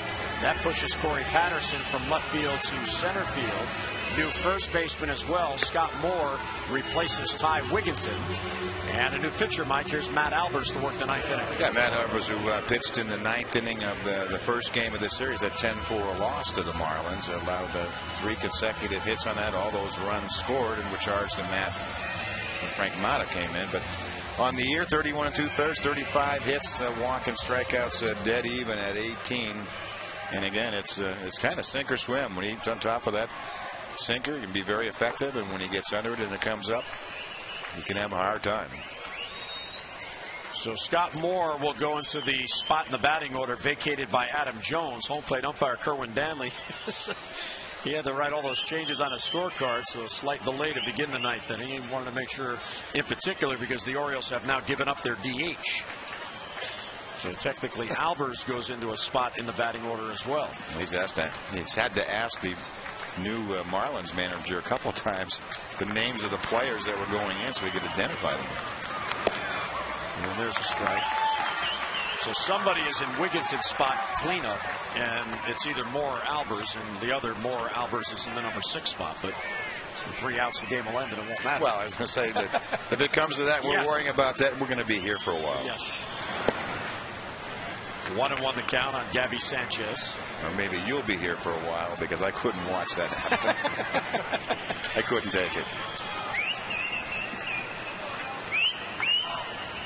The 17 hits, by the way, it ties the season high for the Orioles in a game. Second time this year they've done it as Sanchez swings through it in a wild swing.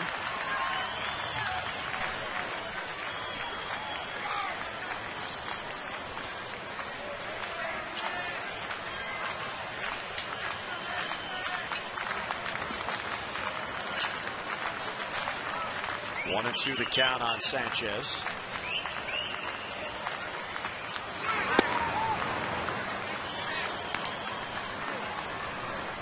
I think they just going to do some quick math. It seems to me that there's been like 45 Orioles come to the plate in eight innings. That's pretty good work. You figure they didn't score to the 3rd. Albers last worked in the opening game in this series and allowed 3 runs without retiring a batter. He loaded the bases and left, and all 3 of those runners came around to score.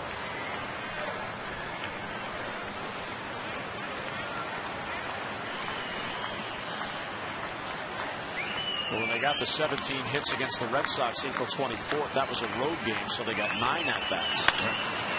Ground ball towards the middle, past Lugo. There's a base hit. So Sanchez is on, leading off in the 9th inning. Let's get an update on the voting for the AT&T Player of the Game. And Miguel Tejada, you hit your first home run since April 30th. They'd vote for you, 62%. Adam has 30%, and Luke's got 8%. Text in your vote now. Have your voice heard. A, B, or C to 51862. And Tom and Rick will have the results coming up on O's Extra postgame. It didn't look like Adam Jones was real happy about that voting.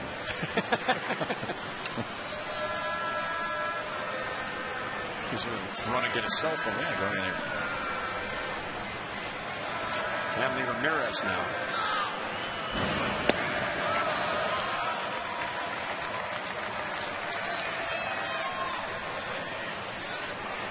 Ramirez has 1 hit on the night. It came back in the first inning and drove in the game's first run.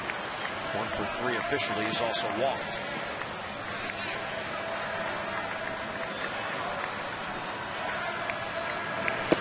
Outside.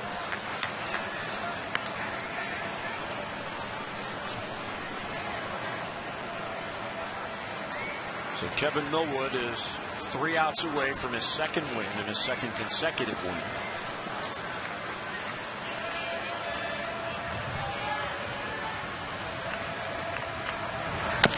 There's a high chopper. This is going to be a tough play as Turris charges, gloves, throws, and out at first base. Hanley Ramirez protesting the call of C.B. Buckner as Torres gets his man. Dave Collins, the first base coach, questioning as well. Yeah, once this play by his Turris, if I'm not sure I saw it right, he really sort of pins it against his hip. And that is just a great play by his Torres. I mean, he is literally just guessing when his ball is going to come up.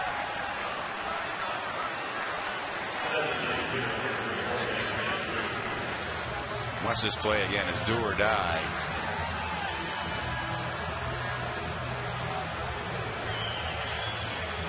Well, Scott Moore did a nice job selling it. Buckner was right there, so he had a good angle. Nice play by his Turris. Gabby Sanchez ends up at second base. Well, I've seen perfect games ruined over plays not that close. Now. Jorge Cantu reached on an error by Tejada in the 7th inning. Fouls it off. Well, don't forget the Nats are here beginning tomorrow. It's the Battle of the Beltways 2. Nats Extra on MASN HD tomorrow night. O's Extra on MASN 2 HD. Every game on MASN HD Friday, Saturday afternoon, and Sunday afternoon. There's a bouncer to second base. Lugo waits on it, gets it in between hop, throws out his man, and 2 down. As the Nats come in, batting at .256 as a team, and they're having trouble scoring runs as of late. They're now 33-40, having lost 7 of their last 10, but they have some dangerous hitters. Adam Dunn has 17 home runs. And Ivan Rodriguez is batting .323. That is the top batting average of any catcher in baseball. Fans excited to see a win. Absolutely. On Adam Jones' bobblehead night.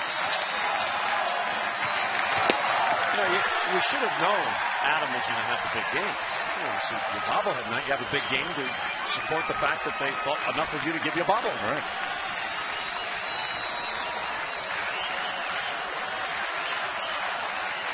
Young O's will rule the yard. That guy must have his own sign company. He's at a lot of games, and they're all so well done. I was going to say, it looks like your penmanship. I think you're up to that. The Orioles side of the scorecard looks a little sloppy tonight, but you know what? I'm okay with that. There's 11 runs on that side. 1-1 to Ugla, misses outside. This is a good game for Albers to get into, having not pitched well the other night. No pressure on him with a big lead. Just try to find his stuff. ZRA had ballooned up following the 3 runs the other night without recording an out. There's a strike, and it's 2-2. 5.68 is the ERA, which is pretty high for the role that he's in. Oh, yeah.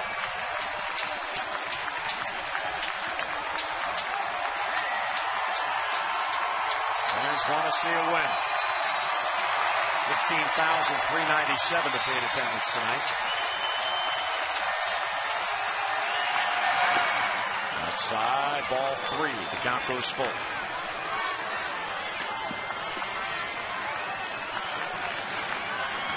Juan Samuel and the Birds trying to salvage 1 game in the series, snap the 3-game losing streak, and feel pretty good about things going into the weekend against the Nationals.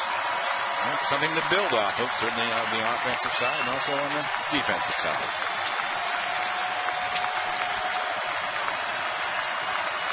Three-2 pitch, hit the left field, in on the ball is Jake Fox, a diving try, and he didn't get it. It's a base hit and a run will score. Dana DeMuth out there. The ball bounced, he trapped it, good effort. But it's an RBI single for Ugla. A pretty good try by Fox, but clearly it's a one-hop trap play. Pretty did the appropriate thing. Show it to the umpire just in case.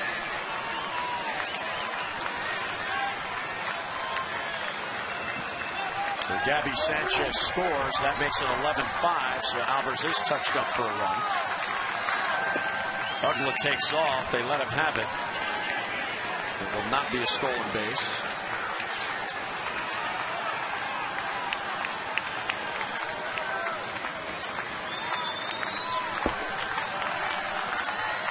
Cody Ross, 1 hit on the night. Well, you and I talked about it on Tuesday night when this series began. The Orioles coming off that 2-4 road trip out west, a 9-game homestand, 6 interleague games, and then the Athletics here following a day off on Monday. The Orioles still have an opportunity to have a very good homestand. They had to get that first one first. And Juan Samuel would have preferred it was yesterday or Tuesday, because then you'd have a chance to win a series. But you win tonight, now tomorrow you come back with a chance to have a winning streak. Right. You've won 1 in a row. In order to win 2, you got to get that first one. In order to win 3, you got to get the next one. Ball and 2 strikes on Ross. Fouled it off.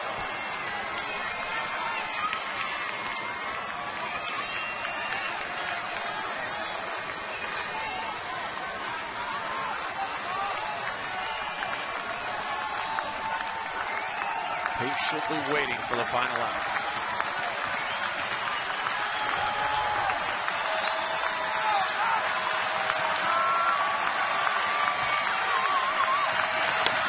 Tapper back to the mound. Albers has it. He'll flip it to first, and the ball game is over, and the Orioles have a win. So Kevin Millwood has made it back-to-back wins as he gutted it out through 5 innings, and the Orioles 11 runs on 17 base hits beat the Marlins. Our final score, Oriole Park at Camden Yards.